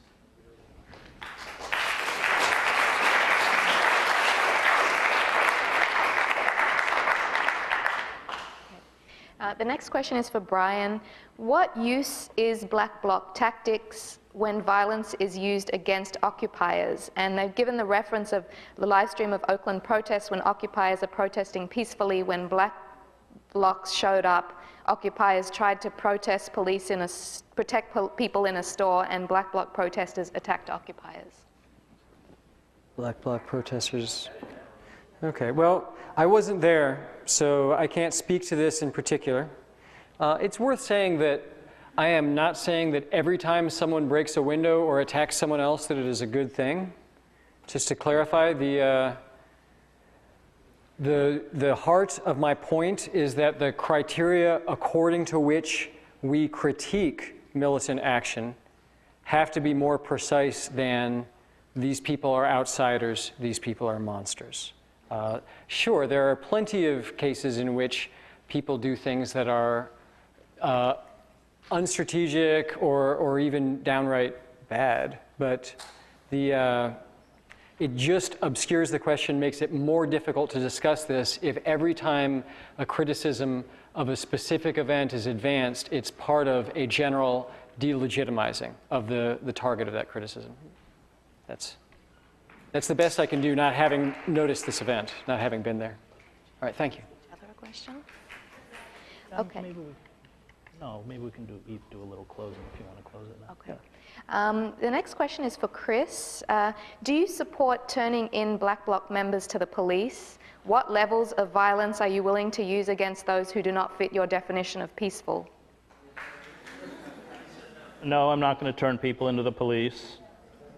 And what was the second question? Look, I'm opposed to violence. And I really don't buy this argument about, who gets to define violence. I'll tell you who gets to define violence. The victims get to define violence. My closest friend in high school was gay, and he was an evangelical. And his father berated him as a faggot, and the church told him he was filled with Satan and unclean, and he committed suicide. As far as I know, he was never physically touched, and yet I think his father and his church committed an act of murder. Violence comes in many, many forms. It's not physical, it can be verbal.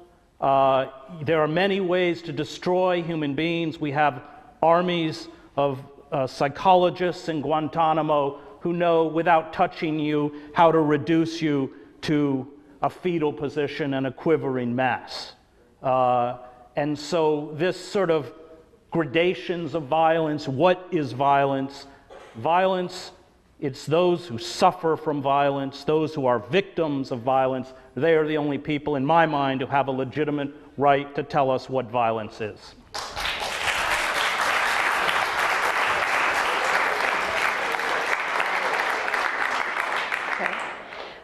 The next question sounds like a really big one that I'm not sure if you can each answer in 1 minute, but I'll put it out there and see what you want to do.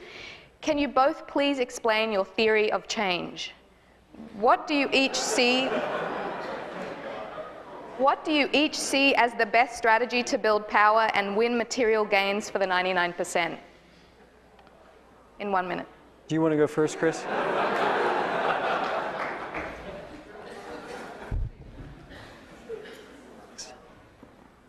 Well, whatever we do, change is coming. It's coming with the implosion of our imperium, and it's coming with the rapid degradation of the ecosystem itself. And there's nothing we can do to stop it. It's how will we cope with this change? Will we respond rationally? Will we learn to speak to the world with a new humility and recreate structures within our own communities for sustainability? Or will we continue to live in illusion? The response to the climate crisis is a perfect example. We have half of the country that denies that climate change exists, and the other half arguing that we can adapt. Both are forms of magical thinking. The fact is we can no longer afford not only the levels of consumption, but the empire itself. And it's all folding in on itself. And the physical signs are around us.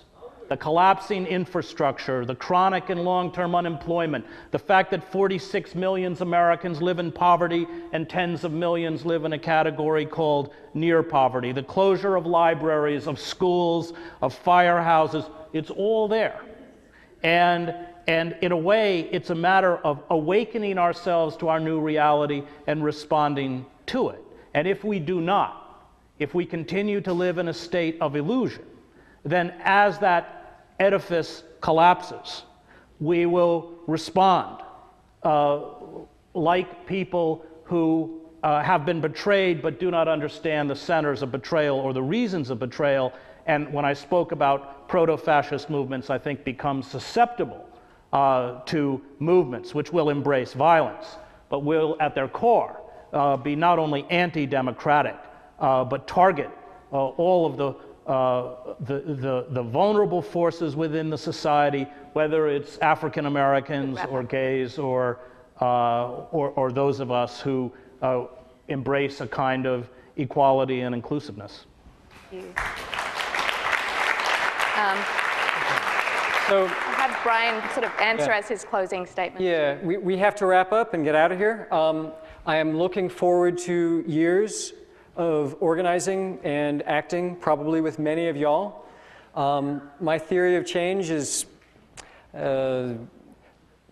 just keep at it, basically, right? The thing that I want, if you take one thing away from tonight, the argument that I'm making is that when we evaluate tactics, strategies, actions, the question we should ask is, do they create a more horizontal distribution of power or not? Right? Do they equip us for self-determination or not? I don't know if we can save the world. I don't know what's possible. We can't know what the future holds, but we can invest ourselves in acting according to our consciences now, no matter what people call us when we do, in such a way that others will feel entitled to do the same. All right, thank you. Thank you very much.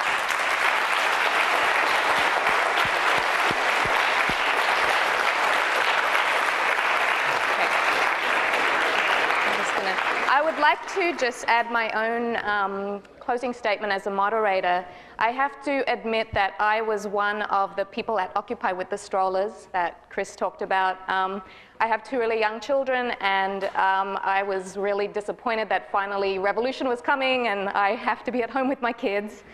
But I think one of the really inspiring things to me about it was the number of people who came out offering childcare so that I could go to meetings and be part of it. And the second thing that was exciting was the number of local movements that came up, and I was a part of the West Harlem 99% group. Is there anyone here from the West Harlem group? Yay, Ellie! So, you know, that was one of the very inspiring things about what Occupy did, I felt, was it took the debate out of where it usually happens and took it out to the communities and took it out to the boroughs and took it out all over the place. And that's kind of what I'd like to see happen with this debate too. I'd really like it to see broaden to issues about, you know, police brutality against communities of color, to take up issues and be very relevant within, you know, a broad range of communities. And this has been a really, I mean, I think this is an important and a very interesting debate. And I would like to thank both of our speakers for being very eloquent and for making my job as a moderator very, very easy by keeping to their time limits very well. And thank you very much to the audience for being here as well.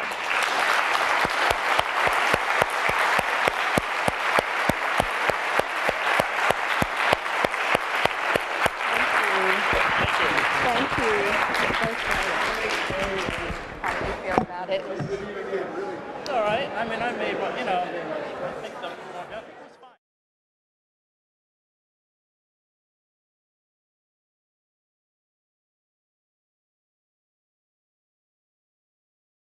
With that, I'm going to introduce our lovely moderator, and then I will leave you to the debate. Our moderator is Sujatha Fernandez of the CUNY Grad Center. She is an associate professor of sociology at Queens College and the Graduate Center, City University of New York. She's the author of several books on urban politics and culture. The latest is Close to the Edge: In Search of the Global Hip-Hop Generation, published by Verso.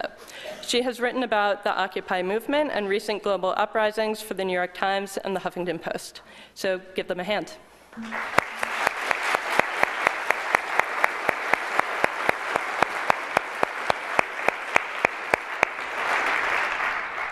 Thank you, Sarah.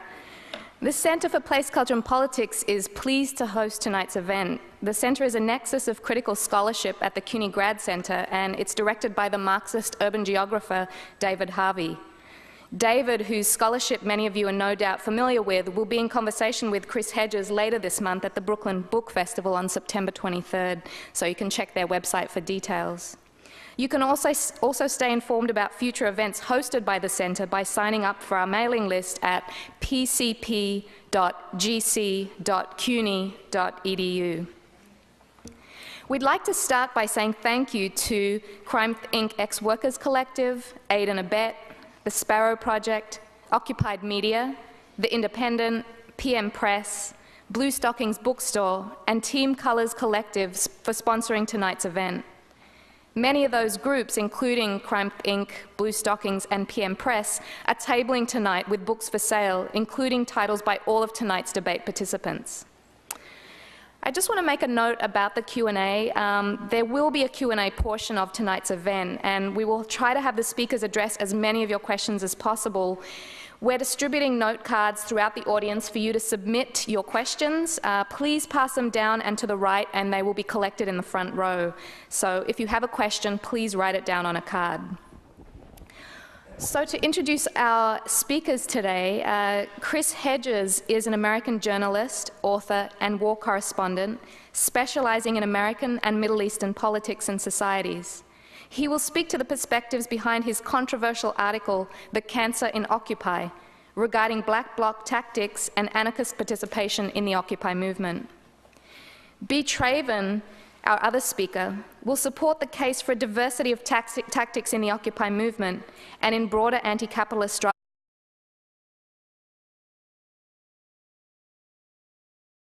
Tonight you're going to hear from some amazing thinkers, some amazing writers, some amazing orators, and a lot of them have differing opinions. And in this quote-unquote liberal idea of the marketplace of ideas, a lot of us have a tendency to kind of butt heads over the issues that we think are strategic or moral. And tonight you're going to hear things that might be unsettling. Tonight you'll hear things that whatever your political or moral compass has for yourself, you might want to stand up, you might want to yell, you might want to say you disagree with it. And for that reason, we've created a system where there are note cards here tonight. And if you guys don't have a note card, please raise your hand. Okay, a note card will go to you guys. If you guys don't need a note card, pass it off to someone who does need one. And what we hope to do is we hope to give everyone a space to get their thoughts out through these note cards and to the moderators so that this conversation can happen in a respectful and civil manner. It's very important that no matter how deplorable you find one idea on either side, that you don't stand up and you don't make this erode into an argument. What's happening tonight here is historic. It involves a lot of great people, and I would encourage you to kind of honor the system that's happening here. Introducing the speakers is Sarah Leonard. She's an editor at Dissent Magazine. She also co-authored or co-edited the Occupy, the Gazette, a phenomenal and beautifully designed journal. She's someone I look up to a great deal, and I think she's the perfect person to introduce this very ragtag group of unbelievable individuals we have at the table right now. So give Sarah a round of applause. And if you're looking for any of the cards, cards are around the edge of the room. The last thing I have to say is if you have an iPhone or if you're live streaming, to please try to keep your cameras pointed forward. We want to respect the privacy and safety of the people that are in the room.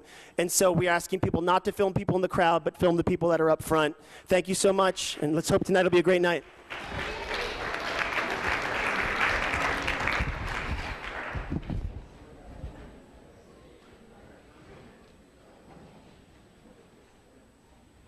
Hello. Hello? Have you been following the strike in Chicago? Yeah. All right. How many of you were involved with Occupy? All right. All right. I will proceed to preach to the choir. Additionally, of course, the first window to be broken in Occupy in New York was a cop putting someone's head through a window. So there's a lot of the question of what defines violence is going to be discussed tonight. So our esteemed panelists are going to talk a little bit about what it means what defines violence within a social movement, what its place is. And so I'm going to raise one sort of last question of context rather than getting into what they are going to discuss. So we're having this discussion about tactics when Occupy is in fact no longer in the street. It may be again, but it's not now. And it's a little difficult to have a discussion of appropriate tactics without a sense of the context in which you're going to deploy them. Occupy has been ideologically diverse from the get-go. It admirably drew a cross-section of the country, and it, from the get-go, included anarchists, socialists, and sort of labor people used to a higher degree of sort of organization, and a lot of liberal students, working people, who may not have a huge amount of experience on the left, but were very committed to the movement. And they're typically sort of disillusioned with Obama, unhappy with Wall Street. Many of these people who are sort of newcomers to left politics, in a sense, are, I think that sort of diversity within the movement makes this conversation extremely valuable. So when you think about tactics, when you make choices, what is at stake? What are the histories of these tactics? The debate over tactics has been a little bit muddled, I think, in part because with the diversity of people within the movement, I'm going to wrap up. You have a diversity of goals. And it's a little difficult to talk about what is the appropriate tactic without having a sense of what the appropriate goal is that you're working toward. And so I would say that now as we begin, discussing tactics between people with fairly different ideological orientations, probably, and what they want out of Occupy, it may, in fact, raise the question, and perhaps this will be brought up in the questions, if Occupy returns to the street, it's not clear to me how we'll continue this discussion here without the discussion that has long been avoided within Occupy, which is, what are we fighting for? What are the specific things that we want? And so I will leave you worldwide, illustrating an anarchist critique of the status quo and a vision of social transformation. CrimethInc has produced many books and articles, including The Illegitimacy of Violence, The Violence of Legitimacy, composed in part as a response to Hedges' The Cancer in Occupy. Please thank our speakers this evening.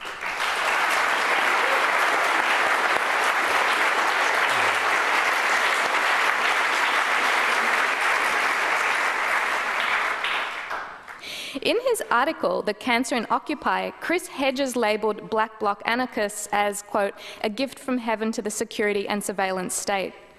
Critics countered that the black bloc is a tactic, not a group.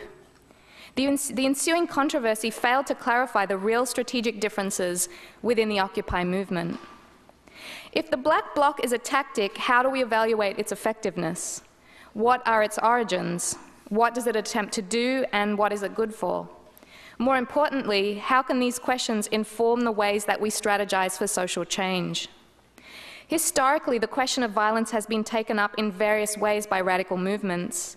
For example, in Latin America, many urban community-based organizations reflected a synthesis of diverse strategies that have been honed over several decades through the eras of armed guerrilla struggle, non-violent mass movements guided by liberation theology, and cultural resistance. In other cases, from the LA riots to the French and more recent UK riots, violence is the expression of anger and resistance.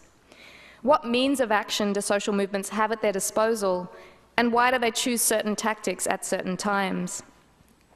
To get to the root of these differing perspectives, tonight we will separate the black bloc tactic into its constituent elements and discuss them one by one. We'll address the roles of illegality, anonymity, and violence in social movements, and conclude by asking what our differing conceptions of these indicate about our visions of transformation. Okay, so now I'd like to open for opening statements, first by Brian. I'm here basically to represent our ideas in this venue that we don't usually work in, because we think it's really important to be able to put a public face on a perspective that is usually invisibilized, is usually swept under the rug. And I want to clarify also, I'm not here tonight to try to persuade you all to utilize the black bloc tactic. If at the end of the night everyone pulls up the hoods of their sweatshirts, pulls on masks, and goes out into the street together, that might not even be a good idea. Okay, so I'm here to give just a quick introduction to the topic, which is over diversity of tactics and the black bloc. So I'm going to start, for those who don't have it, with a very brief history of the black bloc and go from there. This is a tactic that started in the 80s in Germany, particularly in response to violent police evictions of squatters, anti-nuclear activists, among others. It's persisted as an element in European social movements, anti-austerity movements throughout the Eurozone, and famously in America in the Battle for Seattle in 1999 at the WTO protests. This is where famously black blocs smashed windows of international corporations, Starbucks, The Gap. Some of you may know the excellent song by Against Me. And most recently, black bloc tactics have been employed in Occupy. For those who don't know, this is your friendly black blocker. It involves dressing in black, covering your face, anonymity, and solidarity with an affinity group willing to engage in illegal actions.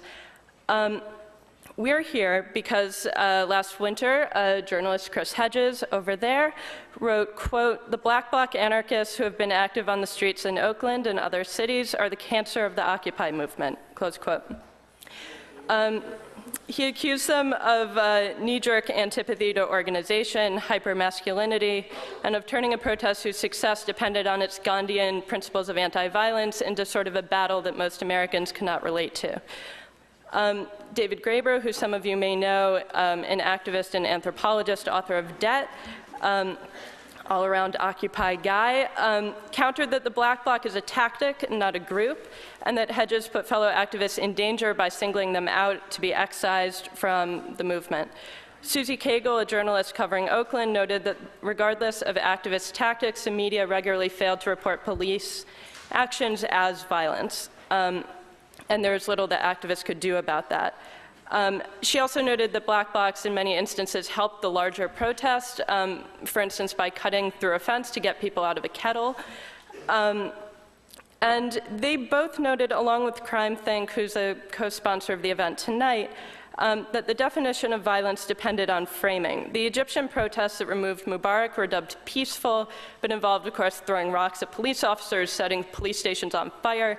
But these were dubbed peaceful protests.